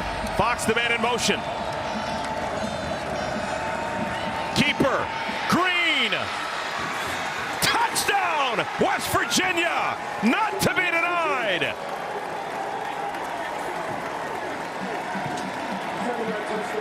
And his one tough customer, Garrett Green.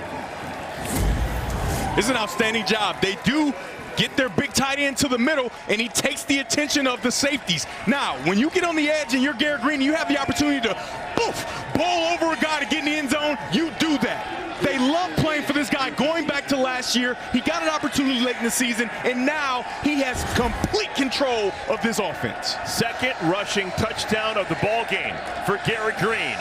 And the lead swells to 9 with an extra point coming. This is a quarterback that had a lower body injury earlier in this game, and he does not look like it's affecting him at all. Strong as a muskox. And the lead is 10 for West Virginia. 8 plays, 68 yards, and a double-digit lead for the Mountaineers. Mountaineers have made it to Central Florida, and they are doing work. They lead by 10. They are, and Doug Nestor, the big right tackle, you can see he's in that boot. He'll be done for the day.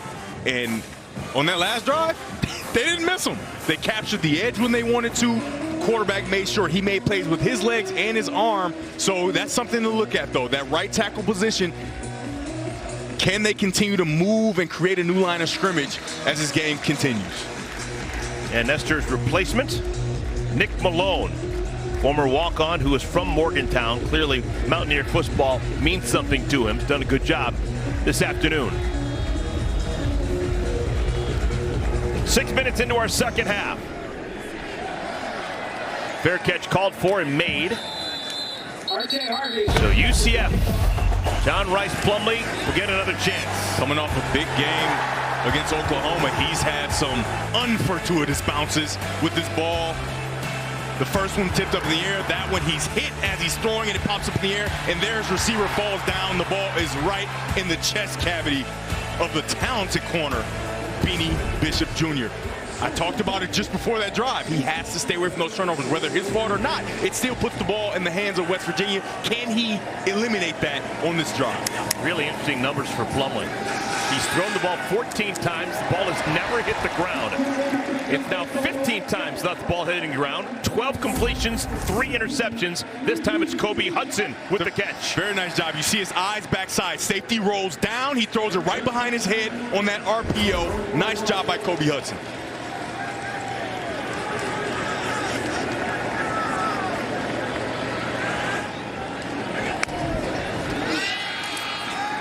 Plumlee. Whittemore. 2nd catch for Whittemore. This is more of what we saw on that first drive, allowing Plumlee to make throws. Now, the one thing that he has to worry about when he's throwing those outside throws is those alley defenders. Make sure you don't allow them to fly underneath your throws. Harvey, nowhere to go. Middle of the line, just tries to push forward and get something out of it. Tyron Bradley and others on the tackle, but it is enough for the first down. Harvey now with 95 yards on the ground. You can tell there's no confidence lost in Plumlee. Darren Henshaw, the offensive coordinator, he's going to continue to allow him to throw the ball. He hasn't made mistakes. He's just had some bad bounces, but can he keep those bad mistakes out of his head to make sure that he makes all the throws, and he's doing it. Plumlee! Whittemore again! This is a guy who did not have a catch coming into this game, and he's figured it out. Third grab for Trent Whittemore. That's a nice job, a back shoulder throw for a nice tall receiver. The ball placement is there for Rice Plumlee. He's making all the throws. He has to just stay away from the turnovers. Gain of 25 yards. These safeties are trying to insert quickly, and that's why he's getting those opportunities down the field. Looks like they're going to go to middle safety. He's going to come down.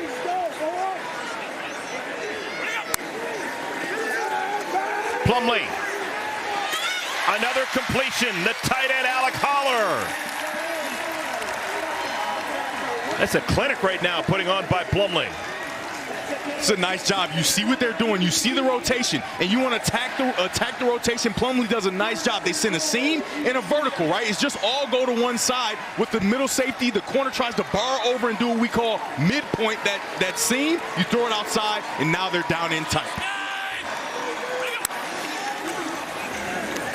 Harvey tried to make a move middle of the line, just ran into a wall. Gain of a yard, second down and goal. This is where John Rice Plumlee can be dynamic. He can be dangerous, especially with Harvey in the backfield with him. You just don't know who's going to keep the ball. Now, I would put him on the edge here right now. I don't want to wait till third down and put all the pressure on him. Put him on the edge right now, allow him to run or throw and make the play.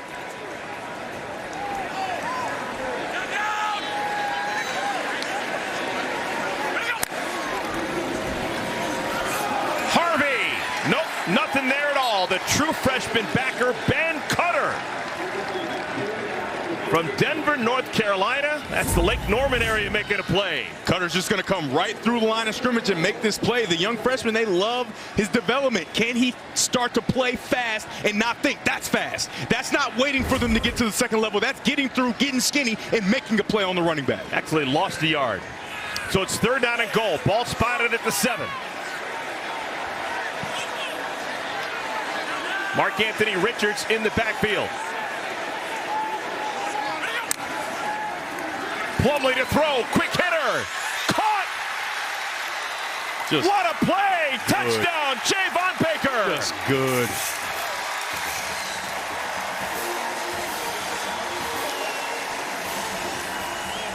Surgical drive for UCF. The trust, just a fade route. Javon Baker's going to get vertical, and you know the back shoulder is coming. He jumps up high with the strong hands. He's had some opportunities today. Of a touchdown. It's under further review. I think he gets it by the hair on his chinny chin. What a play, and nice body control, catching, turning away to make sure the defensive back can't make a play. Javon Baker has been the center of some of those turnovers, right? He had one where he popped up, maybe should have made the catch. Then he gets physical and falls down on one interception. It's great for this quarterback to go back to him knowing that he's going to make a play up top for you. The side judge, Mario Seneca, had a perfect vantage point to look, and he said, foot inbounds, touchdown. And we're just going to confirm it with replay, but look at that body control to get that foot down, right? His whole body, his momentum is taking him out of bounds, but he reaches that foot down fairly quickly, and you're going to need a shot that's close right down the line. That's beautiful. That is poetry in motion. Dean, what do you think about this? I think it's an outstanding play and possibly an outstanding catch. Well, it is an outstanding play, but in the officiating world, we can't just go with outstanding play. We got to look at the rule. But he does have control. He does have the right foot. It's that right foot right at the sideline. That's the best look. That end zone shot typically gives you a better. Review, really on the field stance, touchdown. And that's the right call. Just not enough to change. Foot looked like it was in. Outstanding play. And now we can actually say it was outstanding because the 6 points is going to. What an outstanding play and an outstanding catch. Thank you for clearance, Dean. 8 plays, 75 yards, every single one of the touchdown drives for UCF this afternoon has been exactly 75 yards. Colton Boomer to make this a 3-point game.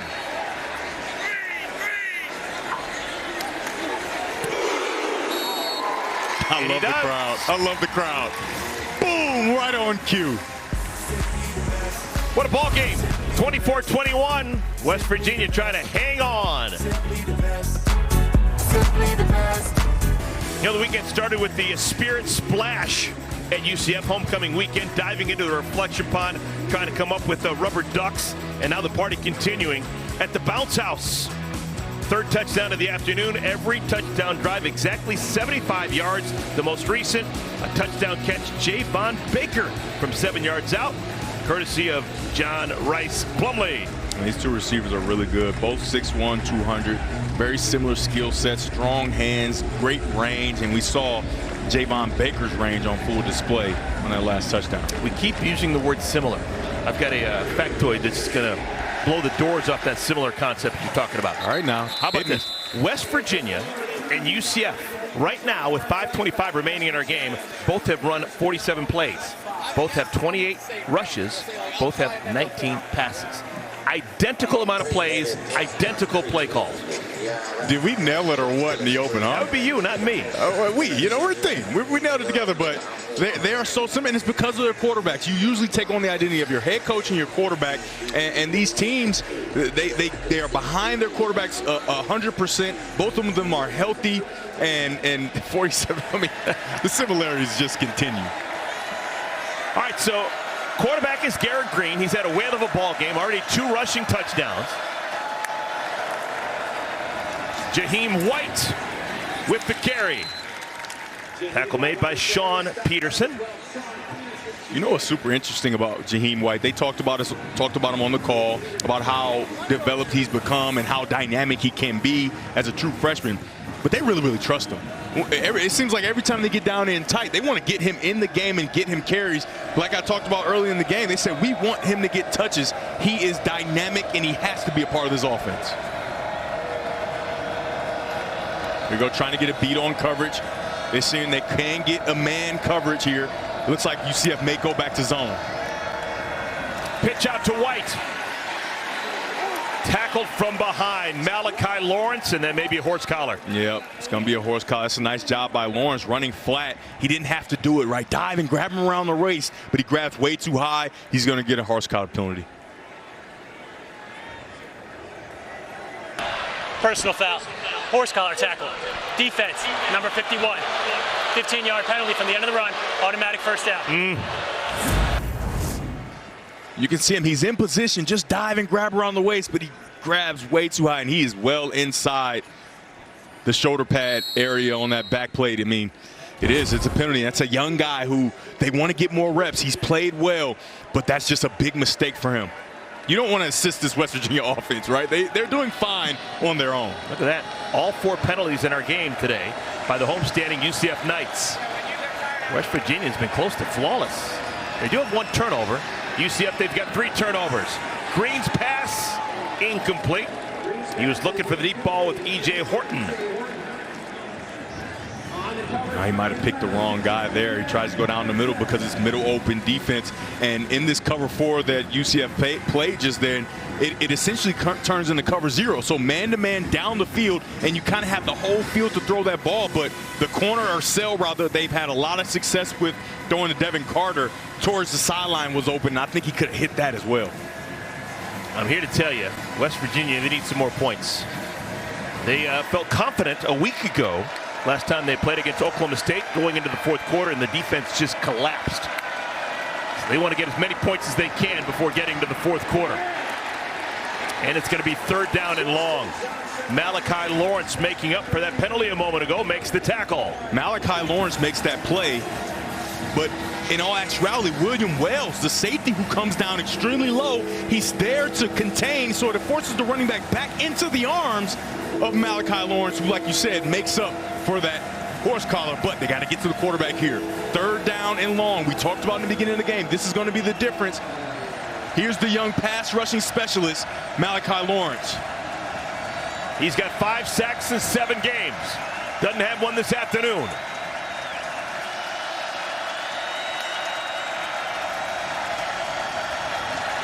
Just a 3-man rush, but they get to Green. Ball's out!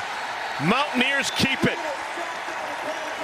How do you get to the quarterback that quickly with a 3-man rush? Somehow Sean Peterson did. What an outstanding job by Sean Peterson Jr. just coming and running the hoop.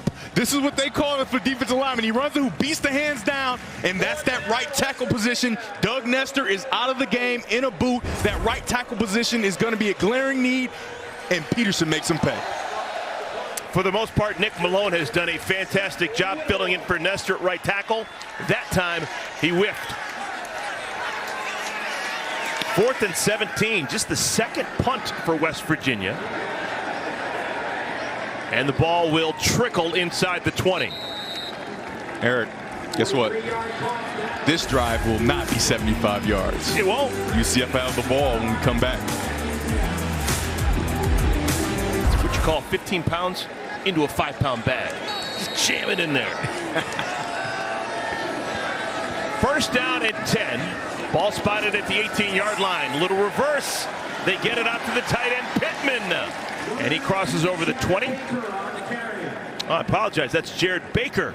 5 yards for Jared Baker. It's a nice job by Jared Bartlett, making sure that he keeps contained. You could easily try to chase that ball around the formation, but he stays home, sets the edge, and forces it back inside to his linebackers. Plumlee, the keeper. Plumlee out across the 30 to the 32. Lee Koba the tackle, but it's a first down run for Plumlee. You can see Koba is going to remove himself, displace himself out here, set himself up to be blocked, and a nice job by Plumlee just sticking his foot in the ground and getting vertical. Quickly back to the line of scrimmage. And Harvey tackled by Anthony Wilson. Gain of 5. What UCF is going to try to do is try to attack this West Virginia linebacking core. Lee Koba is a guy that on film, he starts off, he's a good player, and then once the game wears on, he gets a little tired, right? They don't have a bunch of guys to spell him. We already highlighted that they're missing 3 linebackers, so I would attack him as much as possible and get to the second level and run right at him. Movement on that defensive line, but getting back in time. Plumlee down, ball's loose, and West Virginia's got it. West Virginia has the football. Jalen Thornton lands on it. What a hit by Lee Koba. It's a fumble, covered by the defense. First down. Watch here, they're going to pull an offensive lineman, and then they're going to have Lee Koba come and replace him, and nobody there to block him. He hits, poof. Plumlee with his 4th turnover of the game.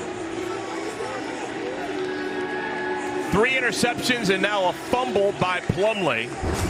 And West Virginia is set up. As I talk about Lee Koba, he's going to need a drink of water, right? He makes a play there. They take away the opportunity for him to get blocked at the second level, send him on a blitz, and he makes a big play for this Mountaineer defense. Ball's at the 27-yard line for West Virginia. Had to punt last time they had the football. Design quarterback run. Green has the first down inside the 10. Tackled at the 5. Take a look at the linebacker. They just go. They just go. They just go for the pass. And once you go quarterback draw, Green, this is a design play. 1, 2, 3, sees it, and then you see the offensive lineman start to find a way to block. But there's nobody to block because the linebackers have displaced themselves. Nice job by Green getting down to the 5-yard line. 21-yard run for Green. He's now run for 53 yards. Traylon Ray is being helped off the field. One of the receivers for West Virginia. Now he is off and ready to go again. This season, the red zone, they're really good. But today, they've been perfect. 4 for 4, and they look to build on that here. It's a little window dressing there. Trying to find a matchup that they want. Donaldson. Did he? There's no signal. He is short of the end zone, just barely. Second down. He got right to the edge of the goal line and then went sideways.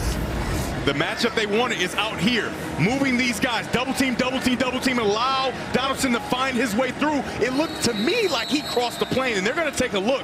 I think he drove his legs enough, and the ball has to just scrape that white. I think he did it. Well, we'll take a long look. We've made it to the end of the third quarter. It's a 3-point lead for West Virginia. Really cool sign right there. That is clearly a Gus Malzahn impersonator. That's Grace Malzahn right there for Halloween. Stay for the fourth quarter. Why not? We've got a good one. 3-point game. The visitors, West Virginia, a 3-point lead and about as close to the goal line as you could possibly ever get. They're at the half-yard line. Second down and goal. First play of our fourth quarter. Winning time. Already today, the quarterback, Garrett Green, has run for 2 touchdowns. He's got the big man, C.J. Donaldson, behind him. Off this left side is where I would go there. There it goes. And they do, and it doesn't work, Devin. Try the other side, maybe. Wonderful defense played by the Knights' Jason Johnson. He's now at double figures with tackles. That's his 10th. Look at Jason Johnson. He's right there off to the right of your screen. He's going to scrape over the top. This is what you want your linebackers to do. Stay square. Scrape. Push those guys out of the way. Low man wins. Outstanding job by Jason Johnson. You told me a stat earlier today that he has more solo tackles than the entire team has assisted tackles. Yes. Outstanding. And that's a part of the reason why. So it's third down and goal. Mountaineers move backwards a half yard. Got to stay disciplined on the edge here. Green, touchdown, West Virginia, his third of the ball game.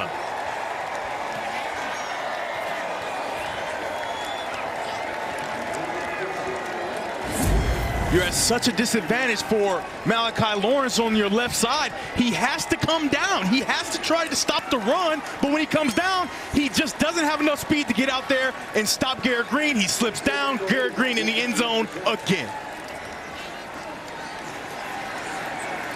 In total, West Virginia with 4 rushing touchdowns.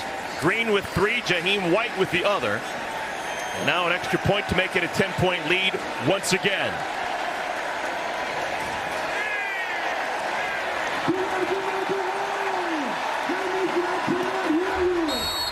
31-21. That's 21 points scored by the Mountaineers off of John Rice Plumlee turnovers.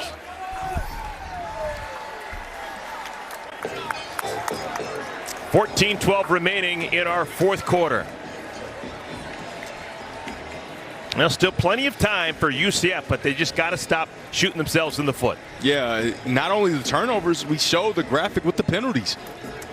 West Virginia has just played more clean football. They're 100% in the red zone. They don't turn the ball over as much. They did have the fumble, but you talked about that. It's kind of like a punt. They were going to have to punt the ball anyway. They protect the ball, and it starts with Garrett Green. Remember, that fumble even, Garrett Green got hurt the play before, so he couldn't play on that play. So with Garrett Green in the game, healthy, no turnovers, 100% in the red zone, and he's putting it all on his back. And I thought that you would see this kind of day from him. He continues to build throughout the year, better and better and better. And today, I think it's all coming to a head, and he's put his team in position to get a win in the Big 12.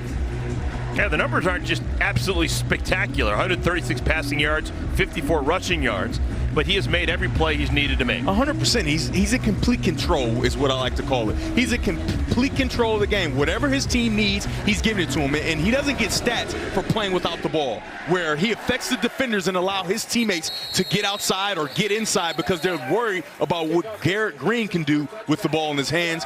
He's been All right, still plenty of time for UCF to come back on homecoming. They've got 14-12 remaining, both sides with 3 timeouts. They start at the 25. Plumlee. Oh my goodness, almost intercepted for the 4th time.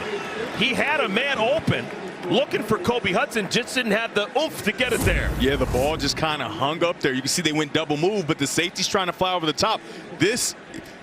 you owe Kobe dinner, right? Because as much as Javon Baker was kind of responsible for those other 2 interceptions, right there, Kobe Hudson saves John Rice Plumlee from a 5th, count them, 5th turnover. First time that Plumlee's thrown a pass that actually hit the grass. Oh my goodness, what a catch. Javon Baker laying it out. That was pretty. Inside, throw it behind them. This has been the theme, and they're going to take a look because they want to see if that ball kind of shifted just a little bit. Of a completed pass. It's under further review. The ball can hit the ground when you catch it, but it has to be completely secure, and the ground cannot aid you in making the catch. And right here, I think that great effort, first of all, but he has his hands perfectly turned over. He has control. I think you got to call that an incompletion. Ooh, yeah, the ball squirts last moment. Well, we got Dean Blandino with us. Dean, your thoughts on that catch, no catch, Javon Baker? Great shot right there. He has to maintain control when he hits the ground, and you can see that one look. The ball appears to come loose as he hits the ground. To me, this is an incomplete pass. Yeah, it bobbles right into his chest. I think it's pretty clear. Devin, just curious. Before you were the starting quarterback at Michigan, you played some wide receiver. What's the proper way to have your hands on that type of play? Thumbs together, or? So there he had it correctly. You want your pinkies together because the ball is going low, right? So you want to kind of put your hands in between the ball and the ground. But as he catches it, his hands kind of open up, and that's why the ball is able to sneak through and hit the ground. I think it's an outstanding effort. And if they would have went a little faster, maybe, but the referees were all over it. They stopped it right away and are going to take a look, and that's going to be overturned, I believe. And Dean believes, too, so I think I'm on the right track. So it's kind of interesting to note, if that ball is an incompletion, Plumlee's first 19 passes, either he completed it to his team. They were caught by somebody. Or the other team. 19 passes, 16 completions, 3 interceptions. But the last 2 passes, we believe, are going to be incomplete. Yeah. One to Kobe Hudson, and now this one to Javon Baker. And if not for Kobe Hudson stopping that ball, it might have been 20 straight to your team or the other team. They're taking quite a long look, probably the spot of the ball, the timing of the clock, and all those different things. I think it's pretty clear that this is incomplete. After further review, the receiver did not maintain possession of the ball. It's an incomplete pass. It's going to be 3rd down and 10 from the 25-yard line. All right, so a 3rd and long. You kind of think because Kobe Hudson was open on that play, it didn't take for a so far out front throw by John Rice Plumlee. Are the interceptions getting to him? Is he trying to be a little too perfect? Is he trying to make sure he doesn't miss? And just like a great shooter, if you're thinking about missing before you throw the ball, that's an issue for you, and you do not want to see your quarterback playing that way. First time today that UCF has had a 3rd down of 10 or more. This isn't going to be easy. Movement. Oh, and the first flag of the day for West Virginia. Yeah, we're going to get 5 out of it. That's the first time today that West Virginia has been penalized. I love it. Offside. Defense. Number 91. 5-yard penalty. Still 3rd down. Sean Martin. It's like the Spider-Man meme. They're like, no, him. Just telling on each other, saying who did it. And offsides on West Virginia is pretty clear there. So wipe away that note that was the first time that UCF has had a 3rd down of 10 or more. It's 3rd down and 5. Don't get pressure there. You can replace him with the throw. Plumlee. Oh, my goodness. That's his worst pass of the day. Like I just talked about, trying not to miss, trying to be perfect and not throw the ball in danger because you've turned the ball over quite a bit. And it's no secret. John Rice Plumlee knows whether it's his fault or not. The interceptions and the turnovers are why his team are in this position down 10, and now he just doesn't want to create another one, and he's well off target. Number 3 for West Virginia is now wearing number 81.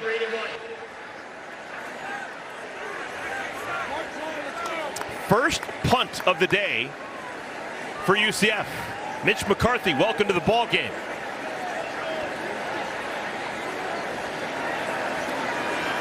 Preston Fox is the returner. Calls for the fair catch. So West Virginia with the lead and the ball. 10-point stiff arm on UCF. Looking to tack on. Back in a moment.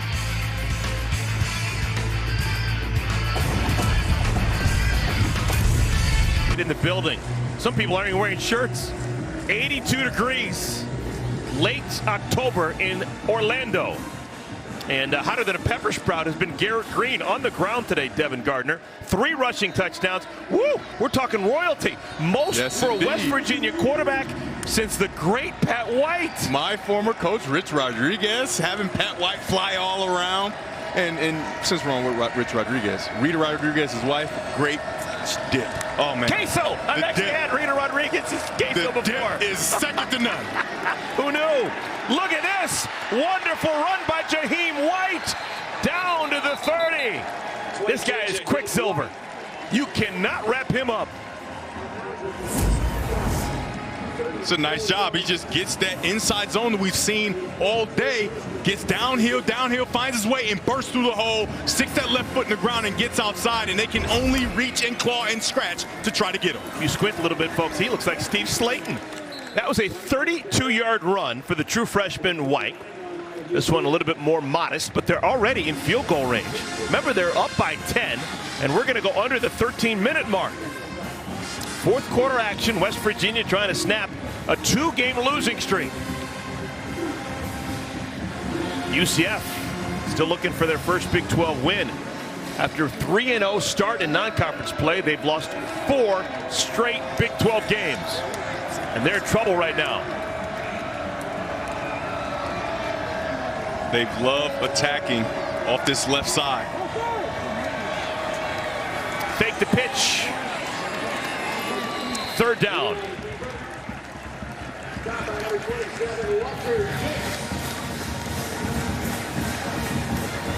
Now, if they don't get another yard, this would be a long field goal for Michael Hayes.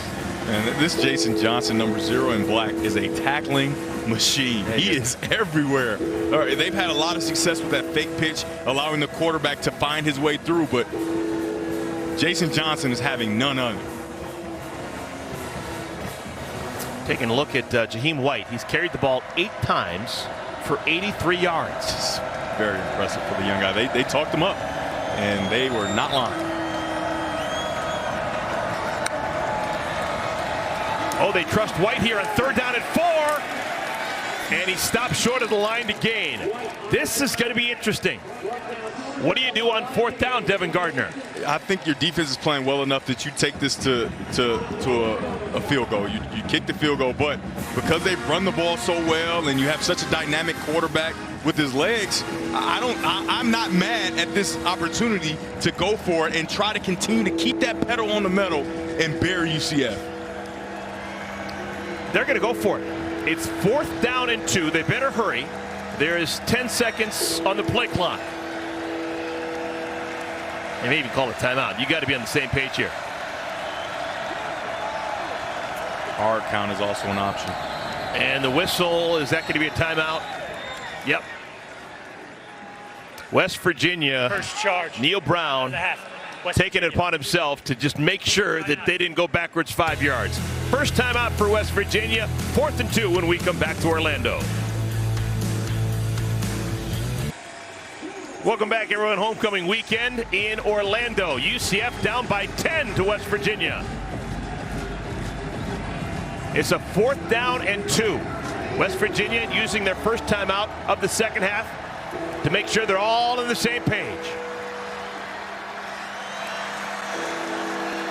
They move Morris Brash inside. A guy who's only 245 pounds. I would expect for him to long stick, go right across the offensive line to try to create a pileup. Donaldson, the back of the backfield. They fake it to him. There you go. Green. Caught. First down. Chains will move. E.J. Horton. Morris Brash did exactly what I thought he would. He long stick to try to get into the middle of that offensive line, and when he long sticks, there's no edge. Watch him go across, right across, and that removes the edge. You get outside of him right away, and a nice throw by Garrett Green on 4th down. West Virginia in the driver's seat. Time and score on their side. Up by 10. Going to go underneath 10 minutes in just a moment. First down at 10. Green. Slip screen. Oh, lost it! Johnny on the spot, though. On the recovery. It's going to stay with the Mountaineers. And that's the sure-handed Preston Fox. Completed pass. and a fumble recovered by West Virginia. It's just a nice quick screen, the way they played all day. And Preston Fox is a guy that does not put the ball on the ground and doesn't have drops, but he puts it on the ground there. And how about Tomas Rimac, who's back in the lineup, being, like you said, Johnny on the spot to jump on that fumble right away, and they actually get a positive play out of it. Rimac hadn't played the last couple of games. Mountaineers happy to have him on the field right now. Saved their bacon. 2nd down and 3.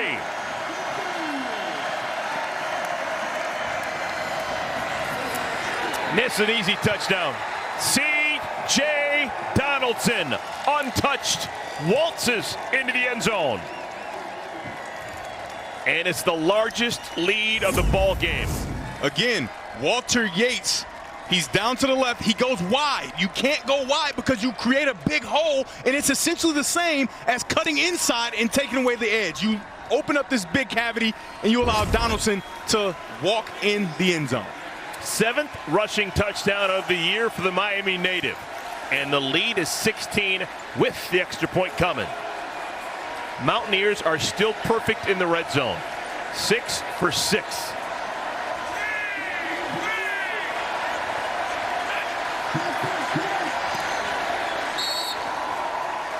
Well, it's not over yet, but it's going to take something close to historic for UCF on homecoming. They are now down by 17. West Virginia up, 9:25 to play. All smiles for West Virginia. They are rolling right now. Mountaineers trying to win for the first time in a couple of weeks. They lead by a score of 38-21, 7-play, 66-yard drive, and another rushing touchdown. They've got 5 of them on the day. Yeah, I mean, it's been impressive to watch. And like we talked about, it starts with the quarterback, Garrett Green. He's really coming into his own. I think it's safe to say this is the best game he's played all year. And obviously there's still more game to go, but he's in complete control. Whatever he needs to do, he's doing it, and it's a joy to watch. Touchback. Give us time to take a look at our Good Hands Playmaker, sponsored by Allstate. You're in good hands. Eric, you like a good PBJ. I love a good PBJ, but how about BBJ? Beanie Bishop Jr. has been outstanding all day, right in the correct place. He's one of the best in the country at getting his hand on footballs, but today he's vacuuming them in and making all the plays he needs to make. Allstate, Good Hands, player of the game. Came into this one with 11 pass breakups in 7 games, 2 picks. He's got 2 picks this afternoon. Those are just ridiculously great numbers for a defensive back. It is. Plumlee able to get it off to his tight end. This is Holler. Got to specify that's Alec Holler. There's also a Max Holler on the team. UCF running out of time, and there's a Mountaineer down. One of the best pass rushes they're going to need. Jared Bartlett, a guy who, you know, in obvious pass downs, which UCF, they're technically in those downs where you need to throw the ball down the field, you need to make sure you have your pass rushers available. So hopefully this is something he can recover from in there, and they're starting to stretch it out and get him some liquids. Bartlett's got 4 tackles today. Floridian coming back home. Some down south, Miami way. I think the key here for UCF is, can John Rice Plumlee get back to himself, throwing the ball with conviction, not afraid to make a mistake because of the 4 mistakes that have been made during this game. And we talked about it, extensively, that the first 2 you can't completely, first 3 I would say you can't completely put on him, but we've seen a little bit of a shift in the way that he's attacking downfield with his throws. It's very safe. It's very don't miss. And you can't think like that. No. You cannot be a great shooter and you think about missing before you shoot. You got to know that it's going to be money, and if it's not, you just come back and try to make the next throw. Yeah, John Rice Plumlee normally walks around with the swagger of a NASCAR veteran. But right now he's not playing that way. 2nd down run, short of the line to gain. It's 3rd down. Another tackle for Ben Cutter. We've talked a lot about Cutter, the true freshman from just outside of Charlotte. Yeah, he and Koba have gotten the bulk of the reps. It's very impressive in their conditioning today. Need this. And they don't get it. Almost intercepted by Cutter. Cutter had a better chance of making that play than the receiver did. It's 4th down and 3. And does UCF go for it? John Rice Plumlee has had pressure on him. Cutter is in the middle of your screen. He does a very good job of redirecting, flipping those hips, and trying to get an interception. He almost had it. And for John Rice Plumlee, if you wait 1/2 second, he's going to remove himself. You're going to throw that ball right behind his ear. But you can tell his timing and his conviction in his throws is off. This is 4th down, folks. Panic time for UCF. Incomplete. They give it over on downs. Beanie Bishop on the coverage. It is a 4 and out for UCF. They are limping. Again, a nice job by Beanie Bishop playing against a much bigger target. He gets physical the same way. He's there right on time. That's not early. I mean, this guy leads the country and passes defense for a reason because of plays like that where he has perfect timing, perfect technique, opens up his hips, and gets that right hand in. You call that another PBU? Oh, wow. Absolutely. All right. The paradigm of what a PBU looks like. So West Virginia with the ball and a 17-point lead on the road.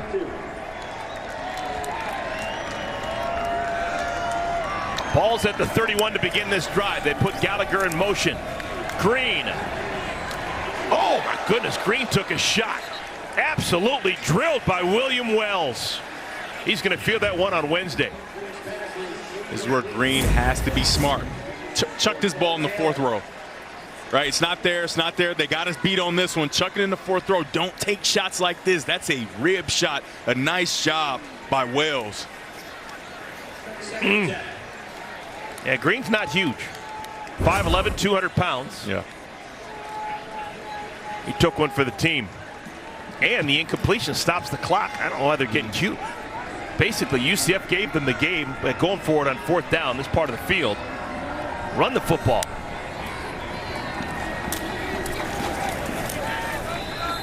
There's the play call you'd expect. Donaldson tackled by Walter Yates. But also, for West Virginia, you can't just rest on your laurels here. They've been in positions like this where they've had leads and different things like that, and they just haven't been able to finish. So I think this is an opportunity to keep the pedal to the metal. Obviously, don't get crazy.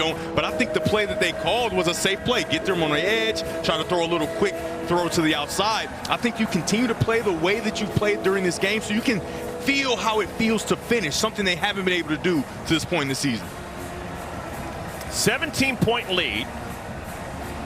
I'm almost thinking this is 4-down territory. Got a lot of space at the top of your screen. One-on-one, safety's in the box. Confusion in the backfield, but it doesn't matter. Pushing forward is Donaldson for the 1st down. Wow. Oh, my goodness. UCF has relented. They have let go of the rope. I mean, that's amazing because this motion across is going to bump the runner, right? So you bump the runner. He's a little bit behind, trying to get to his spot. You got guys make contact, and then he just drives, and finds a way to get 5. That's an outstanding play, and that's what you want to see from a team that's learning to finish. That's a finishing run by Donaldson Jr.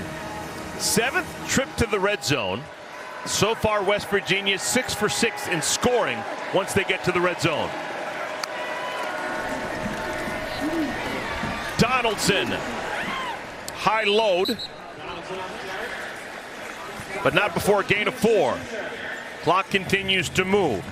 UCF, they do have all 3 timeouts. This UCF defense has their safeties down low, so they essentially have 7 guys in the box. They have enough, but the safeties are hesitant. Why are they hesitant? Because we've seen Green get on the edge with the play action and throw the ball down the field, so they can't fully commit to stopping the run, so it's almost a waste. Let's see how much time Green takes off that game clock. Look how low these safeties are. This is essential zero coverage. Left some meat on the bone. Snapped with 8 on the game clock. Staying in bounds. Clock continued to move. That's once again Rodney Gallagher, who's been a nice change of pace today. 100%. Did not expect him to have such a big role in this offense, but he's been a big part of why these safeties have to remain honest with the jet sweeps and the quick screens and the quick throws to him. He's done a very nice job adding into this offensive game plan. Rodney Gallagher III. Remember that name because he is going to be big for West Virginia in the future. Uniontown, Pennsylvania. 10 on the play clock. 3rd down and 4. They're remaining in that zero coverage. Won't be surprised if you don't get your talented receiver into the middle of the field for a touchdown. Second charge, time out of the half, West Virginia. And once again, Neil Brown noticing the play clock was going down, didn't want to go backwards. Calls a timeout with the bare minimum remaining on the play clock. Back in a moment. Normally a rousing success on homecoming. Not so much this year. West Virginia spoiling the party. They lead by 17, 5:28 remaining in the game. And an important 3rd down here, trying to stay on the field and burn some more clock. West Virginia's got a 3rd down and 4. They had a lot of time to think about it, and obviously, because they've run the ball so well, they can keep this ball on the ground. Especially with White in the backfield. He's been dynamic for them all day. I wouldn't be surprised to get here with the zero coverage. Conservative play call. They stay on the ground. White, he's got the 1st down. He's got a touchdown. What an electric player this kid is. Jaheim White with a touchdown. And there's a flag down. And it looks like it's going to go against West Virginia. Could be 81. He looked like he got his hands wrapped around the big tight end, Traylon Davis. There were 2 fouls, both committed by the offense. Holding, offense number 81. Holding, offense number 87. 10 yards from the previous spot, still 3rd down. Both tight ends in the game. Yeah, both tight ends. They run behind them. And here you go right there, and there you go right there. They're going to grab big 87 right there, arms around the back, and then big 81, arms around the back. Nice job by those UCF defenders of making great contact and kind of shocking the tight ends so that they have to kind of recover and wrap their arms around. Somewhere Anthony Beck shaking his head. So it's now 3rd down and 14. That's just the 2nd time that West Virginia has been penalized in our ball game. They have played very well as a unit. 3rd and 14. They just get it off. Green's pass is dropped. I'll tell you, Devin Carter is not happy with himself. That's his 2nd 3rd down drop today. And he does a good job. You can see him right here. He's going to go vertical and sit it down. Nice job knowing where the zone is, and he just tries to leave without the ball. His eyes leave and try to go upfield without making the catch first. For young receivers at home, the ball is the most important thing. You cannot score a touchdown without the ball, so make sure you catch it first, and if he catches it first, he'll be able to run and get a 1st down, maybe even more. At least it would have kept the clock moving. Now we're stopped, 5:20 remaining. Michael Hayes, 41-yarder. As long on the year's 49. And he's got it. Center cut. The lead is 20. West Virginia darn near doubling their pleasure over UCF. They're on a 17-0 run here in our 2nd half. And they've been dominant. And at halftime, the one thing I spoke about was the turnovers. That's the difference in the game. And to this point, that's true. It's still the difference in the game.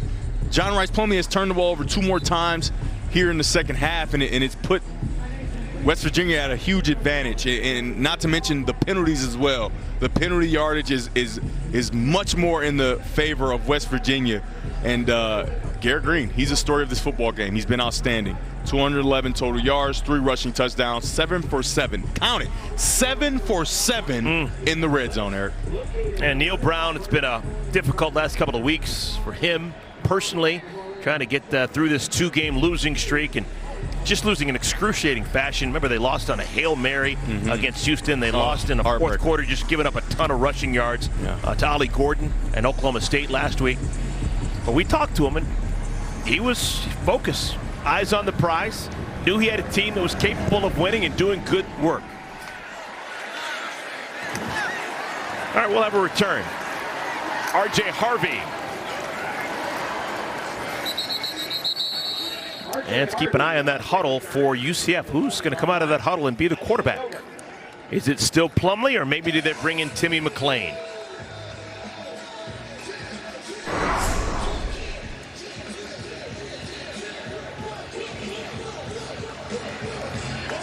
And it's still going to be John Rice Plumlee. Time and score, down 20, 5:07 left in the ball game. This is going to be big time Javon Baker, Kobe Hudson time. Right, on the outside, your big playmaking wide receivers now. If you're West Virginia, you're probably going to borrow over, use some safeties to help out so they can't get those quick, explosive plays that they need to get back in this game. Three-man rush. Plumlee's pass actually hits the corner in the back. Jacoby Spells. That's a pass broken up with the small of his back. It's a really nice job by him. Of course, he doesn't look back to find the ball, but he doesn't make contact. He's just in between the man and the ball. And for Kobe Hudson, you've got to leave some space because the only throw that you can throw is this low throw right here because you're running up the sideline. If you leave him that 5 yards of buffer where you have in practice, where you have a red line, he'll be able to fade you away from the defender, and it'll be a completion. Flag comes down in the backfield. Plumlee throws it away. Yeah, it's a big-time hold by 71, Tylen Grable. And it could have gotten either of a guy for hands to the face, but Tylen Grable just wraps his arm around the throat. Holding. Offense. Number 71. 10-yard penalty. Still second down. Interesting that Neil Brown said we'll take the 10 yards. He could have just been third down and 10 if they declined the penalty. Yeah, and he starts off with good position, good hand placement, but as the defender, Sean Martin, just continues to fight away, you can see here, he just grabs him around the neck, and anytime a referee who's standing right there sees that, he's got to throw the flag. Plumlee's only completed one of his last 7 throws. And that changes there. Baker with the grab. Short of the line to gain. Clock continues to move. That's a nice route, but you can see this West Virginia defense is giving them this throw. He just runs vertical almost 20 yards, sits it down, and there's nobody anywhere near him. He catches the ball, tries to get vertical and get the first down, not able to get it. Third down at 4. This should be enough for the first down. This is the other Baker, Jared Baker, with the catch to the 35-yard line. What you're going to see from this West Virginia defense is keep everything in front. Death by 1,000 cuts, except they don't think they're going to die, because if you keep checking the ball down, you drive down and maybe get a score, but you just don't have enough time. Time is not on the side of UCF. They'll give them that all day. And because it's short of the first down marker, clock moving under the 4-minute mark.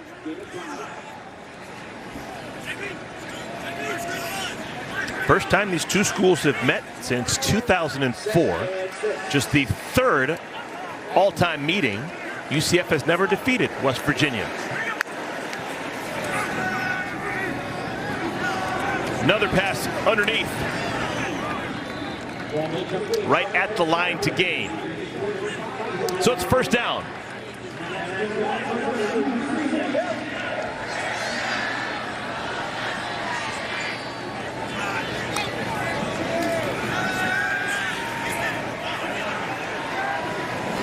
Yeah, again, this is classic prevent defense being played by West Virginia, allowing the completions, but short gains, clock moving. That's a gain of 6, and we'll go to the 3-minute mark. If you're Rice Plumlee, you got to try and get that ball up so Pittman can catch it, maybe get more, but get out of bounds so that you can save some time. All right, there's a first down and getting out of bounds. Young tight end Randy Pittman. Thinking about the future of UCF, they've got a game next week, 7 days' time, next Saturday. They're going to travel to the Queen City along the Ohio River. Cincinnati, Ohio, take on the Bearcats.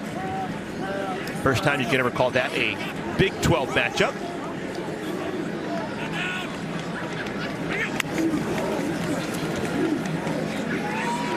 Plumlee. Another first down for UCF. Good fight there, Mark Anthony Richards. This is a good job by West Virginia, just guarding against the big play. Allow them to continue to make these completions short. Obviously, you will love incompletion, but allow them to complete these balls and stay in position. And contact in the end zone. That's going to be a defensive penalty. Yeah, that's going to be in the end zone. They're going to put the ball at the 2-yard line. That's a big mistake there. Anthony Wilson on the coverage. Pass interference. Defense. Number 12. 15 yards from the previous spot. Automatic first down. Oh, they will not place at the 2-yard line. 15-yard penalty.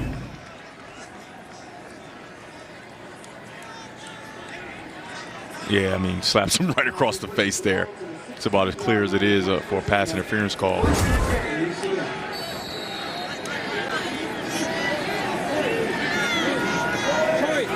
take your bag right inside. Plumbing taking shots to the end zone now. Incomplete. 1:57 left. That's a 20-point game. UCF does have 3 timeouts. This is their last hurrah, you would imagine. And remember, folks, this was a team that was 3-0 through non-conference play. 3-0. And, of course, the injury to John Rice Plumlee changed the perspective of what they could realistically think about doing. But 3 straight wins and then 5 straight losses. It's painful. It kind of always makes you wonder, because even though, let's not kid ourselves, Timmy McClain came in and played extremely well. He did. In the games that he, spelled John Rice Plumlee. So you think, okay, he's the backup and he plays well. Well, what if we have a healthy starter? How much better even could we have been? Maybe we finish some of those games. This season for UCF and their first opportunity in the Big 12 is going to be the what-if season, because they were so close in so many games without their starter. Obviously, your starter's back. They were close a week ago, and today it's just been not good for John Rice Plumlee and this UCF Knights offense. And to the back of the end zone, that's Kobe Hudson. Did he stay in bounds? Yes, he did. Touchdown at UCF.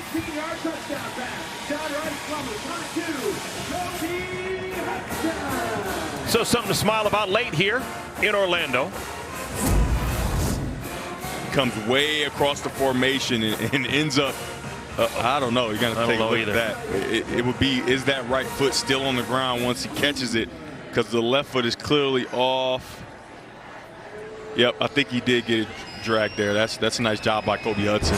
It was so casual, right? Like he practiced it at home or something, you know what I mean? It didn't even look like he had that foot down, but he kept it down, a touchdown. Only 1:46 left. It's not a lot of time. You're going to have to start getting to onside kicks and different things like that.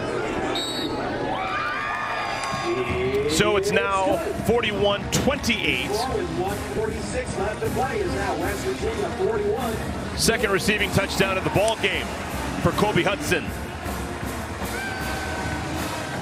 Yeah, this is what's left for UCF. On the road against Cincinnati, Oklahoma State, Texas Tech in Lubbock, and then Houston, November 25th. As much as, they're 0-4 in the Big 12 and could move to 0-5 at the end of this game, all those games are winnable. They are in position to win a lot of games. In this game, obviously, the turnovers are what killed them, the turnovers and the penalties. But when you have John Rice Plumlee and he plays clean football, they are a tough team to beat. And hopefully they can put it together down the stretch of the end of the season. And here's West Virginia's remaining schedule. I think that they are very excited the way their quarterback has played. Like you talked about, Coach Neil Brown has gone through it. You had a Hail Mary completed to beat you. You give up a bunch of yards at the end of a game to lose again. But all those games for West Virginia, I think, are extremely winnable as well. All right, so this will clearly be some kind of onside kick. Colton Boomer's got some exotic ideas. What's this going to look like? 2 kickers. And a flag is down on the field. Offsides. And West Virginia jumps on the ball. Yeah, they don't know that it's offside, so they may have the ball, but don't think it's going to matter. Actually, UCF got the football. Yeah, they do, but it's not going to matter. That's got to hurt, right?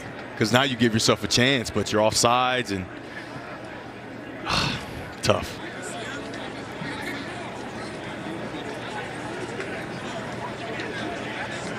All right, shorten it out. Interesting to see if this is West Virginia ball, what UCF chooses to do. Looked like they might have got an illegal touching, too. There's illegal touching by the kicking team at the 44-yard line. West Virginia will take the ball there. It's offside. Kicking team number 10. Yeah. Penalty is declined. First down, West Virginia. All right, so you get offsides, and then you get the illegal touching. It happened just before the 10-yard mark. He kind of kicked the ball. You're going to see, can't see who it was. Right there, boom, illegal touching. Even though he didn't mean to touch it, it's before 10 yards, the ball's touched, so that's a penalty, and you get the ball right there along with the offsides penalty. looks like that's the end for this UCF Knights. Well, we shall see. Team. You don't know. There's still 1:43 remaining. Gus Malzahn's got all 3 timeouts. You do. He's got nowhere else to go. It's his birthday. Favorite place is the football field. I love the optimism that you have there, my friend. That's usually me with the optimism, but I think that this one has come to a close there. I just heard, I didn't see it, but I read the lips of Gus Malzahn. He said something about timeout. So I think he's going to call a timeout after this play. Of course. Oh, my goodness. There's a flag down before the run.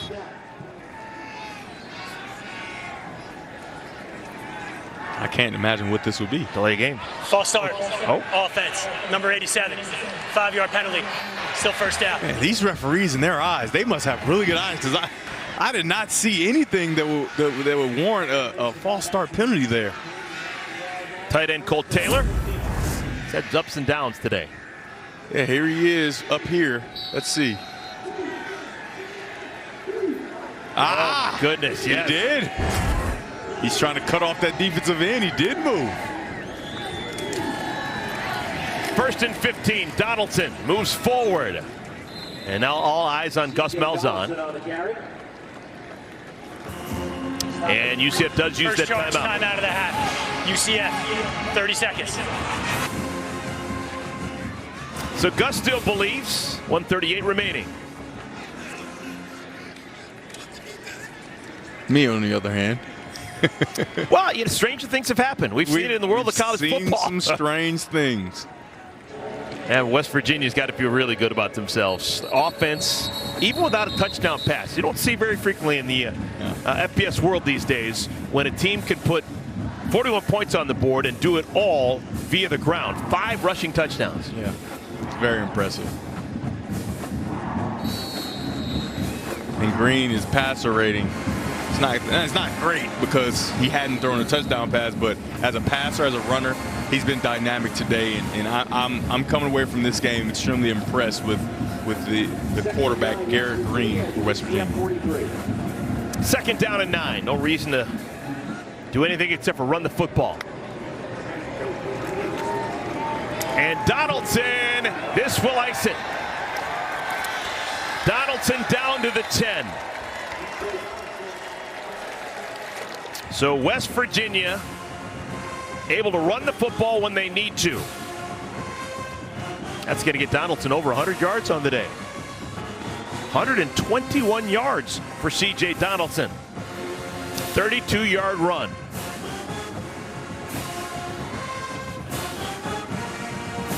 Clock continuing to move. Gus Malzahn is not going to call a timeout.